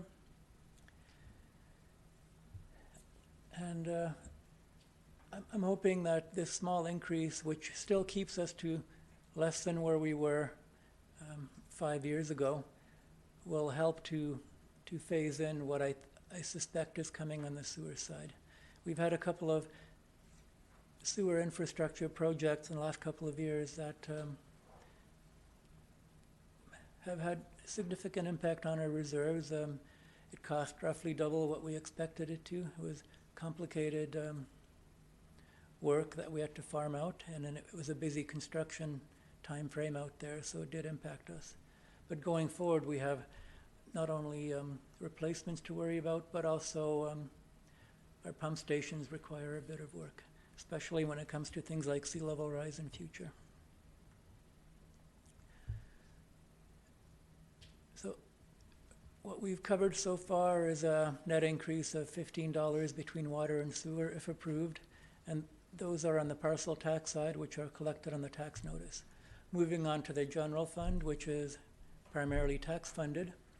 It's made up of typical programs for local government like legislative and general government, which includes finance, administration, IT, protective services, which is police, fire, bylaw, emergency programs, as well as building inspection, engineering and works, parks, garbage collection, municipal planning, as well as cultural services like the library, senior center, and museums.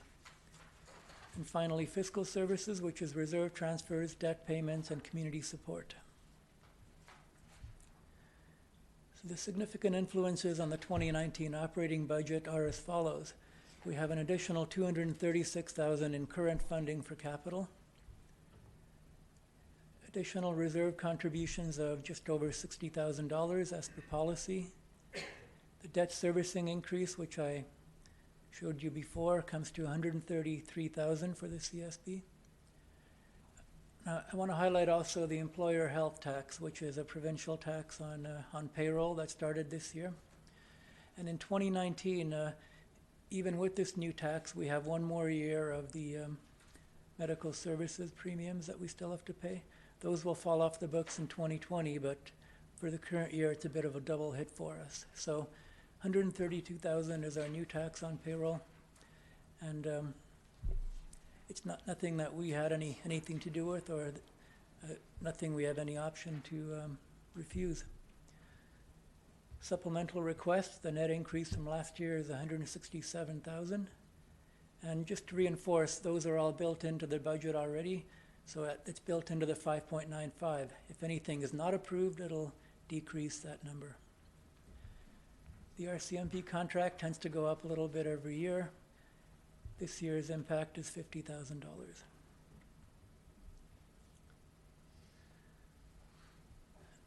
So for a core operating budget, I mentioned that it's less than $100,000 impact, which is less than 1% of that 5.95. So there have been no inflationary adjustments built into the budget since 2009, so going on 10 years now. The instruction to our budget managers is to try and keep it to last year's number and only increase where you absolutely need to. So contractual obligations or utility increases, things that we don't really have much choice in. So additional revenue through growth in our tax base is our first offset against increases. The projection for 2019 as well as the 4 following years is $200,000 in new revenue. This table outlines the net increase by function over the last 4 years. So 2019 being the final column. You can see, though, that it's not a constantly increasing equation. Sometimes a function will go down for various reasons. There's a different focus, or it's a supplemental item that was one time and isn't recurring in the following year. So general government went up 46,000, policing 65, fire department 90, and so on, with the total net increase being 875,000, with 200,000 of that funded by the growth in tax revenues. So the net tax impact is 675, which equates to 5.95%. We focus a lot on cost increases, but sometimes it's important to look at where those taxes are being spent in our budget. So this illustration, and I had to throw some color in there after all the verbiage, it shows where the tax-funded expenditures are allocated. So our biggest piece of the pie, if you will, is the policing expenditure at 18.4% of the total, followed by public works at just under 17%. Things like capital projects and debt servicing are relatively small portions of the pie. Recreation and culture are also relatively small because for us, we provide recreation largely through Panorama, which is a CRD function, not a town function. So going through the different functional areas in turn, legislative services and general government, a net increase of 46,000 over last year on a total net budget of 1.9 million, which is about 2.5%. So the biggest impact there was about 1/5 of a full-time equivalent in the IT department shifted over from the Rcmp just because of a shift in demand. We have less of a need for IT services in Rcmp and more on the town side. So that has shifted from the Rcmp budget to general government. And in addition, because this function is highly personnel driven, the employer health tax had a bigger impact here than it would have in other areas. Protective services, Rcmp, out of the 64,000 in increase, 50,000 of that is the Rcmp contract itself. Even though the contract does go up and an increase is being negotiated over the last couple of years, it's still a less costly municipal force than having our own policing department. The fire and emergency services functions have increased by 90,000 over last year. The biggest impact of that is the firefighter hiring plan, which was put in place about 5-6 years ago, but will have ongoing impacts for 2 or 3 more years as the firefighters are phased in from the bottom of their pay scale to the top. There's just over 16,000 in supplemental requests in the fire department, which we'll cover later. A bit of good news is the fire dispatch contract generated some savings from last year and will continue to do so over the next 5 years. Building inspection and bylaw enforcement, there was a net decrease of 55,000 from last year. Yes, that is a decrease. So some of that was new revenues in the building permit side, but also there was a net staffing reduction. So we had 1.6 net positions, and now we're down to 1.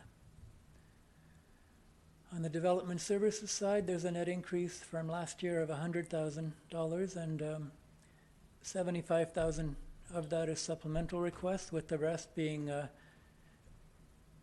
we've added back a senior manager of planning position following the departure of our director of engineering works and planning. So we've gone back to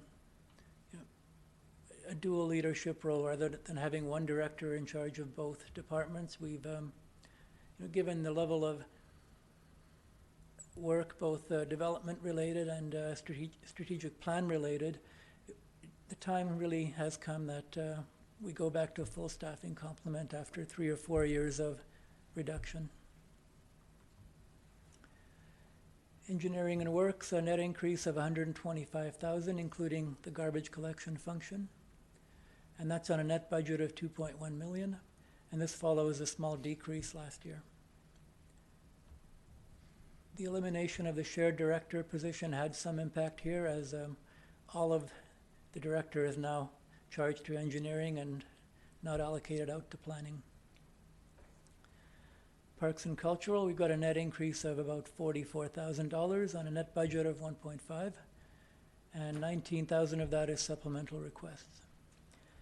And for those who have been looking at budget binders for a number of years now, just to let you know, there have been consolidations on the parks functions side. We had over 30 different functions, and now it's been brought down to a more manageable number. Because of our improved job costing system, we can have that level of detail externally. It doesn't need to come at the budgeting level. We do have all the required detail on each and every park, but it's been rolled up into a green spaces budget.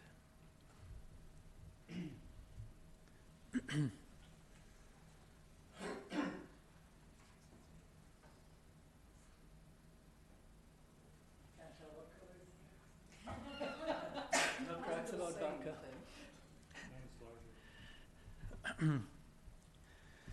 Fiscal services, there's a net increase of $221,000 from last year.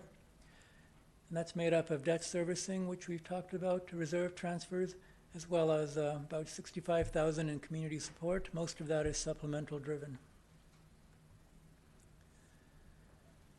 Supplementary items are one-time or ongoing additions to existing service levels, things like new staffing or studies or new programs or services that provide higher levels of service than we had previously. And as mentioned, all the requests have been built into the budget already, subject to council approval and reduction.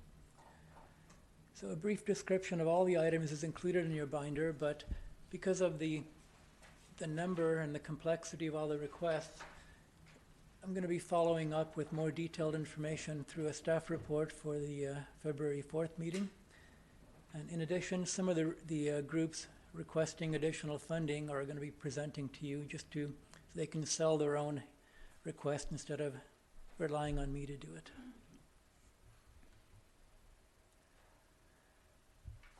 So the supplementary items can be summarized as follows. There's $60,000 in there for 2019, plus an additional $40,000 in 2020 for a comprehensive OCP review.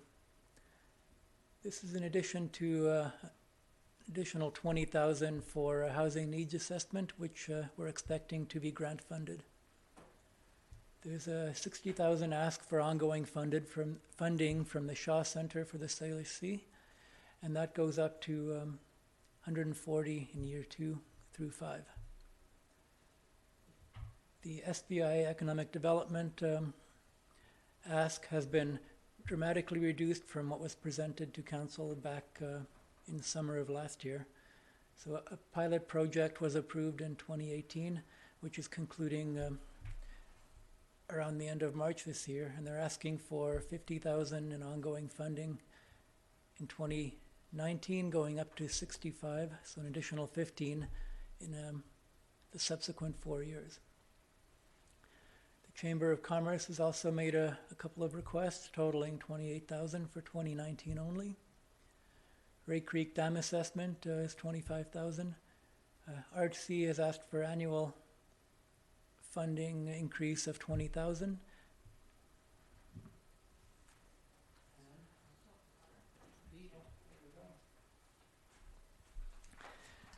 And you have a number of other items totaling $71,000 outlined in your binders. So the total 2019 impact of all the asks is $314,000, but when you deduct the one-time asks from last year, the net impact is only $167, only. Now, because of the complicated requests on the economic development side, I thought I'd try and simplify where we stand in the ED budget for you.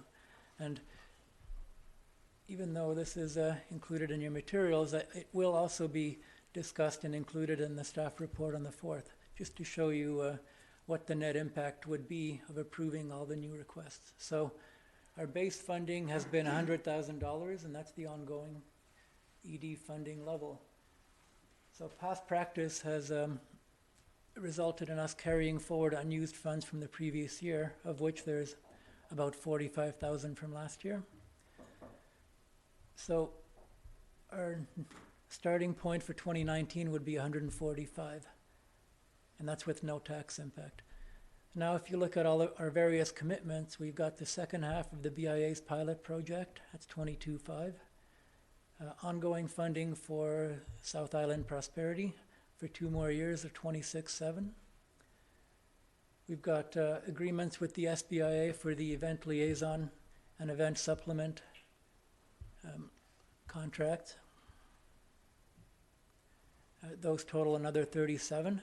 There are $2,000 in ongoing EDC commitments for things like the pedestrian counter annual maintenance, which leaves roughly $57,000 in unallocated ED funds.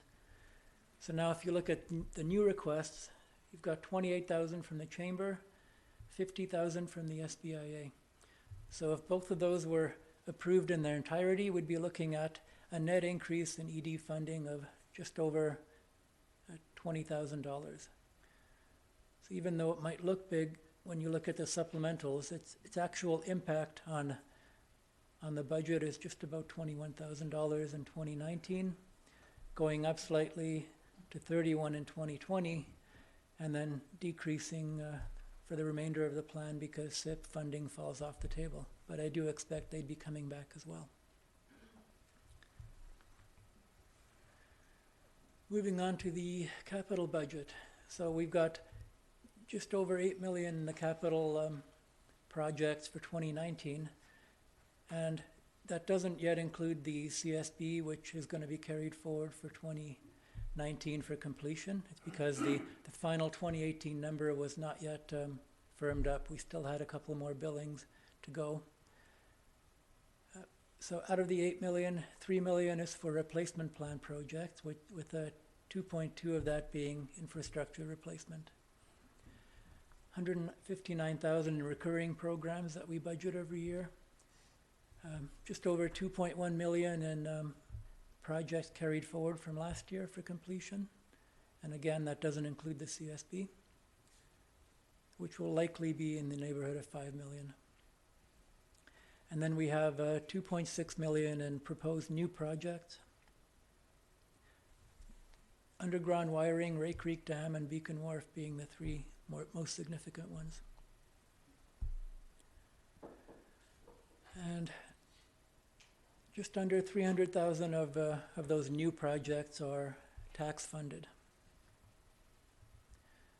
So how is that $8 million in capital being funded? Well, 4.2 is coming out of reserves. Close to another $1 million out of gas tax. I'm tiring out the TV here.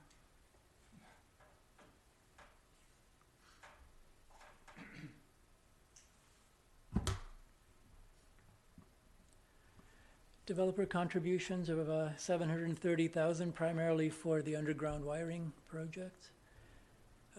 Proposed new debt of $600,000 for the Ray Creek Dam. Funds carried forward from previous years of just under $500,000. Taxes and user fees also just under $500,000. Grants of $417,000 and other funding of just over $100,000. So property tax funding for capital. The level of tax funding for 2019 is just under $400,000, which is $236,000 more than we had last year. So we've now used up most of the available gas tax funding, which helped to keep this portion down for the last 3 years. So that allowed 3 years of significant reduction, which kept taxes fairly low. But going back to 2009, the average annual tax funding for the capital program was closer to $500,000. So our new normal seems to be in the range of $300,000, and we're getting back to that now. There's more of a reliance now on reserve funding and on gas tax. So Significant projects include 10.7 million over the next 5 years in infrastructure replacement, 5 million remaining on the CSB, 2.2 million over the next 5 years for waterfront infrastructure, and that doesn't yet include a Beacon Wharf rebuild or of any kind. Ray Creek Dam, 600,000. West Side LAP projects of about 600,000. Now, in your binders and going forward, we're going to be trying to focus on this large capital program in components. So what I try and do is break it down into 4 chunks. One is replacement plans. So we've got, in 2019, we've got about $3 million of replacement plan projects. And if you look at the common denominator here, it's almost all reserve funded with a small bit of gas tax funding thrown in. But generally, replacement is done through reserve. Another of the 4 categories is new projects. And these are the ones we probably want to spend most of the time focusing on, because this is where most of the tax funding is allocated. So out of 2.6 million in new capital projects proposed, about 300,000 of that is property tax funded. So if we're looking at reductions, this is a primary place to look for those. By deferring or canceling projects, we can bring down the tax impact. There are 2 other categories that I'm not going to focus on today, but it's clearly outlined in your binder. Things like carry forwards and annual and recurring projects, like programs we have every year. Some of those are also tax funded. So now that we've talked in great detail about the operating and capital budget, how do we fund it all? So those of you who have been around for a while will know that surplus funding is the first line of defense. Before we talk about tax increases, we allocate a certain amount of accumulated surplus to keep tax increases to a minimum. So we're required to have an ongoing surplus from operations, but we can budget for a deficit in any given year by bringing in X amount of surplus funding to balance the budget. And that's what I've done. So we have a long-standing policy that outlines what our minimum balance should be in accumulated surplus. On the tax side is 25% of a typical year's, or the previous year's, tax revenues. So that's roughly around $3 to $4 million for us. And we use a certain amount of surplus each year to balance the budget. My comfort level is around the $250,000 mark. I've increased that for the next 2 years to 350 to account for 1 remaining term position that's in engineering. But by doing this, it prevents overtaxing, because you know that even though you've given the departments what they're likely to need, you are going to generate some savings throughout the year. So even though you budget for a deficit, I'm expecting to fully break even. And this has worked really well in the past. So we've had anywhere from 150 to 250, and last year over 300,000 in surplus funding, and we haven't had a deficit in years. Last year, the 2018 results will be fairly close, but again, because we have an accumulation, it's not a big deal.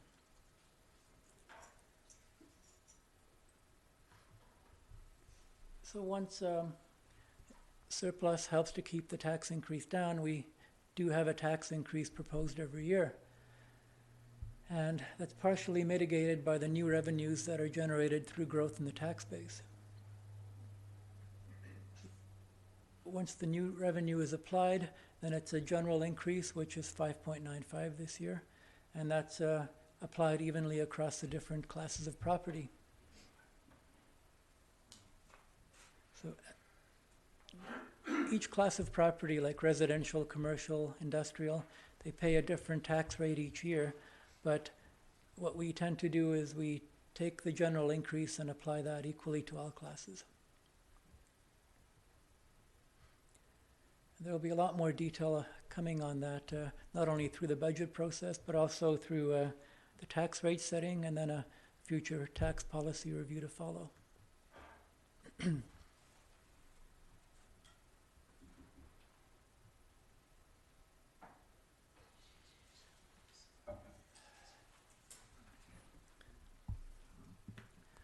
our total increase in property taxes required is $875,000, and the first 200 of that comes from growth in the tax base, which for 2019 is projected to be about 85,000 more than we had for 2018. And with all the pending developments that have been approved but have not yet proceeded, I feel fairly confident that 2020 I should say, might be even bigger than that, even though I'm projecting the same number. So a graphical representation of most of what I've told you tonight. This outlines the different impacts on our budget. So starting off with the top line being the miscellaneous operational increases, 145,000. 50,000 of that is the Rcmp contract. So that's why I say the operational increases are less than 100.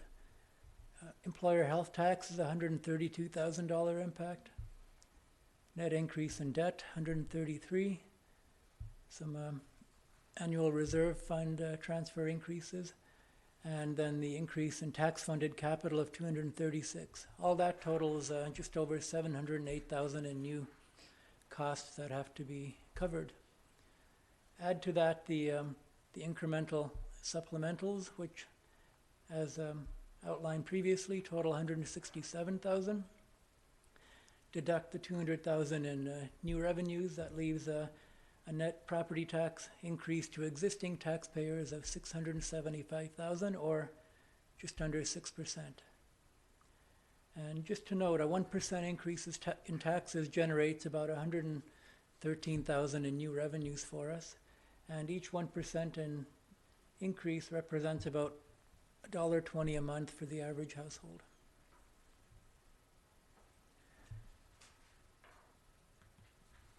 And just to take the illustration a little bit further, the impact on the tax bill for the average household. So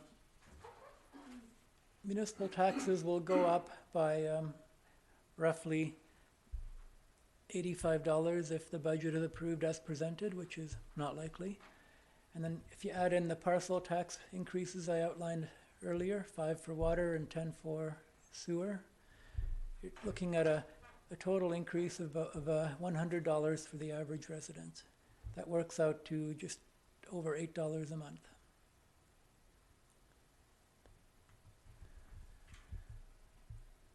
So what are the goals of our second meeting? It's to provide additional details to council and the public about complex budget items through staff reports. And I have a list of things I'm going to report on already, but if you notice anything in your review of the documentation that you'd like more information on, please let me know ASAP, and then I'll incorporate that into the next meeting. Another goal of the next meeting is to give council and the public the first chance to comment on the budget, and to and for council to make recommendations for increases or decreases, most likely, to what's being proposed. And taxpayers, residents will have a chance to provide comments at the beginning of the meeting as well as after a second presentation on the budget. So even though we hear from our residents on an ongoing basis, this consultation that we undertake as part of the budget is our chance to hear whether we got it right.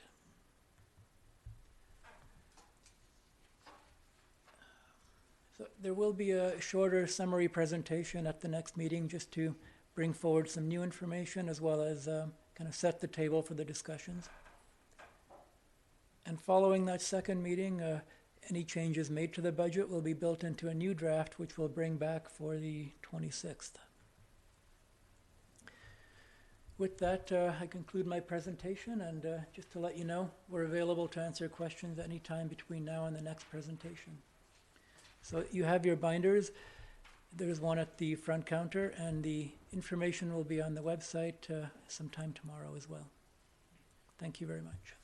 Okay, questions or comments? Go ahead. Thank you, Mr. Chair. Thank you, Andrew, for that excellent presentation. And I'll keep my questions to a minimum because there's 212 pages I haven't read here that we were just provided tonight. So But one is with regards to Sydney Gateway Sydney Gateway was approved 2 years ago, October. Was there a tax increase, a revenue tax forecast in the 2019 budget originally that's not there now? Well, I was not really banking on it. I was hoping, I'm hoping for more revenues through growth every year because it's the first line of defense against increases, but it didn't make or break our 2019 budget. I still got a fairly healthy amount of $200,000 in new tax revenues, so it's I tend to be conservative with that. I think had Gateway gone ahead, we'd potentially see another 100,000 immediately, but more of it would come on stream as the project is built and there's improvements on the site. Do you recall whether it was 219 or 220 that it was up to full tax contribution? Or? Well, it was always dependent on the speed of the development itself, and it's hard to say exactly how long it would take, but projections were 2 to 3 years for full build out, and those revenues would have been useful in defraying the cost of the CSB borrowing. Had council chosen to allocate it that way, there could have been a choice to make to use it differently. And while it is positive that we've had other increases in revenue from other development, if there was 100,000, for example, budgeted this year, I mean that's resulting. Not having that is resulting in about a 1% increase higher. So that's right. It would have been a 4.95 instead of a 5. But that's just ballpark. So thank you. Any further questions or comments? Go ahead. Yeah, I had a question. The bylaw enforcement is something we hear about all the time. People hoping for more bylaw enforcement. The decrease in the bylaw enforcement officers, was that a plan? Like, was that something we ever kind of looked at, and when we find that we don't need that, are we planning to replace that at some point, or? Well, we had in 2017 and 18, we had one position that we shared between bylaw and building inspection, and then we had a part-time bylaw officer. So in total, there was 1.1 FTEs dedicated to bylaw. Now there's one full-time dedicated bylaw enforcement officer. So it's, in essence, it's only a short-term decrease because, as I said, it was a term position, and the ongoing complement was 0.6 of a full-timer. Now it's an actual dedicated full-timer, and they started today. My other question, so the policing is our highest proportion. How much is that just a base rate of how much we're expected to carry of number of officers for our population? And do they ever tell us, how much is based on our crime rate? When they tell us that our biggest crime problem is just that people won't lock their car doors, I'm just wondering if there's a way of getting out there that, like, your taxes would go down if you just lock your doors, or if it just doesn't matter. Well, the formula isn't published, but it is based on population as well as crime statistics. And as you know, we have a shared detachment with North Saanich as well as some of our other neighbors. So we have 32 officers in the detachment, 15 of those are Sydney's. And because we were the last ones to add one, I think the next one to come on board will be somebody else's budget impact. I'm certainly hoping if it was a non-municipal member, all the better. But I'm not expecting to ask council for a new Rcmp officer for a number of years. I guess one last question. I'm wondering, when we're asking about borrowing for capital costs, that's the only thing we're allowed to borrow for, is it possible for us, or I guess do you calculate when you go into that, the funding of the operating and maintenance of those capital projects going forward? Is it possible for you to borrow so much to build something that later it would have an operating and maintenance impact that would be unforeseen? Well, we hope that it's not unforeseen, but you can only Unaccounted borrow to for. build it, and then you have to maintain it on your own, and that's unfortunately through taxes, user fees, that kind of thing. But you cannot borrow for ongoing maintenance. Do you have kind of an idea usually when something is borrowed, is built, Yeah. what that would be and kind of Yeah. work out how that fits in? Well, for instance, if you look at the 3 borrowings that I showed before, 2 of them were parks related, at least partially. So when we upgraded to Lister Park, Lochside Walkway, and Iroquois Park, we did know that eventually, with all the increased and improved park space, we'd have to bring an additional parks employee on board, and we did that a few years ago. But it's getting to the point where we're close to needing another one. Maybe not next year, but if we can possibly address it through reorganizations and reallocation of duties, we will. But those are the kind of examples of, you build new stuff, you're going to have to expect additional increased costs for maintaining it and replacing it. So Councillor August time. O'Keefe? I'm just wondering if we have any indication from the province yet as to whether we might be getting any additional revenue from them for police costs with the new cannabis regulations being in place. That's what they promised, well- right? That money would filter down to communities, that maybe Yeah. for liaison, RCMP liaison officer in the school, or, Well, you know. It's a good enforce- question. Good Yeah. question. I think the senior governments are still hashing that out, if you pardon the pun. But we.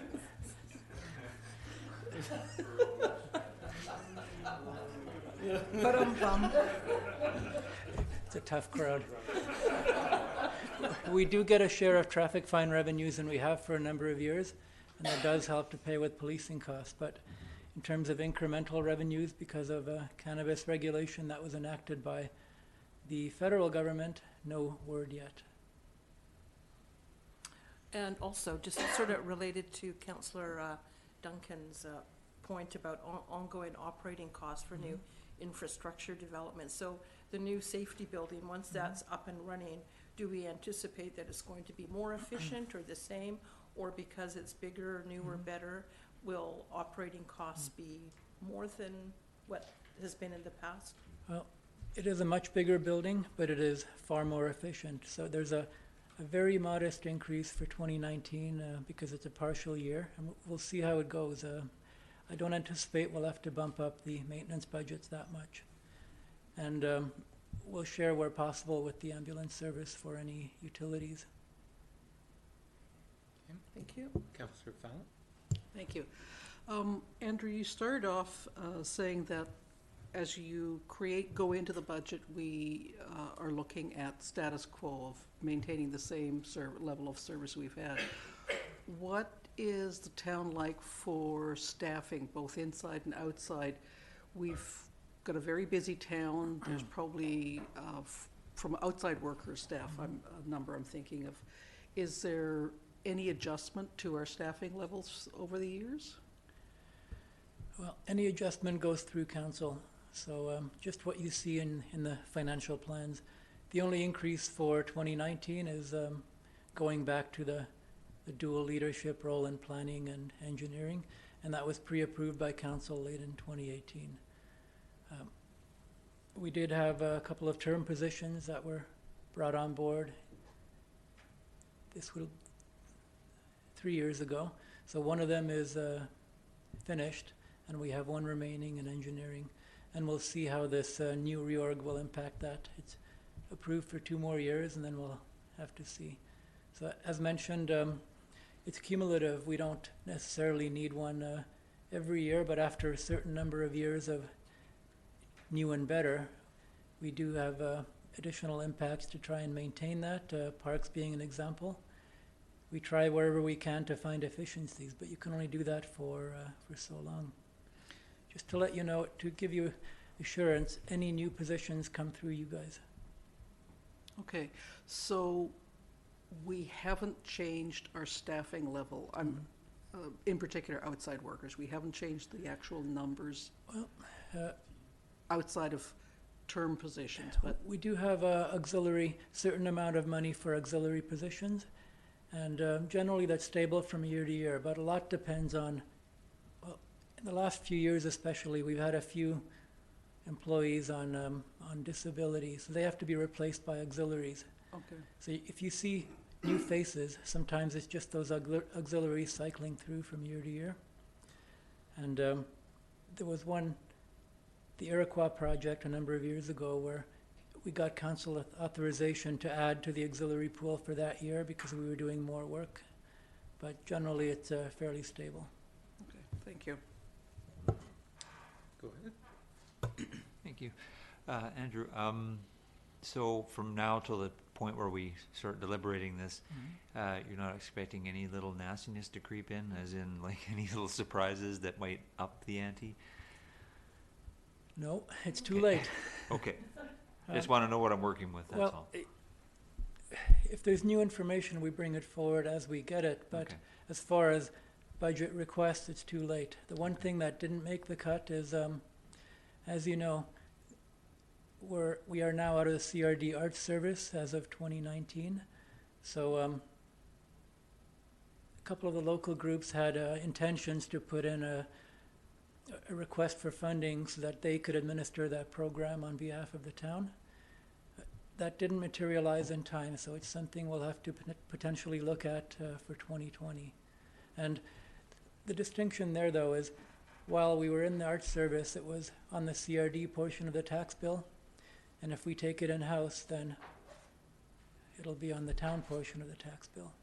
So it's not quite as straightforward as, it is the same taxpayer after all, but people do look at what drives the increases. Thanks. Go ahead. Thank you. Maybe you covered it, but I missed it. How do we deal with those things that come up throughout the year where a community group wants $1,000 for a particular function or things like that? Do we have a set amount set aside? Is that budgeted in, or how do we normally deal with those? Well, typically we would deal with those as part of the grants program, the grants budget, which we'll be considering likely in early March. And if there's any funds remaining from that, they're not allocated at the time, then you could allocate that to groups that come forward. Another source in the past few years has been the Economic Development Fund. If there's an economic benefit or deemed benefit from the request, then we've carved a little piece out of the ED fund and allocated that. Aside from that, Council does have a very limited amount of discretionary funding within their own budget, and if it's deemed important enough, we'll find the operational funding elsewhere and economize to make up for it. Go ahead. Just a question that, I'm sometimes asked, and that is, and it might happen given the increase that we're considering now, 5.95%, is the rationale from the finance department's point of view of if there's a capital project out there in a significant amount and with a longer life in terms of how long it would last, why we don't consider, only using currently only using, less than 1/10 of our debt servicing, why we don't, in a year like this, turn a capital project into being financed by debt, to appreciating that there's a debt servicing cost, but it wouldn't be as much as the tax increase. Well, the Ray Creek Dam is an example of one that we are doing that with, but generally I don't bring forward that many debt-funded projects. I mean, with Ray Creek Dam, I'm proposing short-term borrowing over 5 years as opposed to a long-term debt issue. We have used that funding mechanism a few times in the past. It is out there for us, but I think you're aware of the controversy the last couple of years about the way the town chose to borrow for the CSB and not going through the public for that. And now that we are at that level of borrowing, any further long-term borrowing will need a public process. So it's an option to consider, and if you want to move us in that direction, it's just to let you know that there's a bit of a process involved. It's not as easy as approving the budget. And for that assent process, what would be the level? $1 million or more, or is it lower than that now? Well, we have a certain threshold that we can borrow up to without assent, and we may still just be squeaking under that even with the CSB borrowing, but I'll have to update our calculations following the year end. But once you're above that threshold, any long-term borrowing needs that assent. Oh, okay. Thank you. Okay. Any additional comments or questions? Okay. Thank you very much. I confess I was expecting you to come in with more than 5.95%, but It's taming thank you that for that. lion. Okay. And I guess no actions required on this. So that completes our agenda, and I guess I'm looking for a motion to adjourn. Motion to adjourn. And do I have a seconder? Second. Okay, call the question. All in favor? Opposed? That's carried. We're adjourned. Thank you very much, everyone.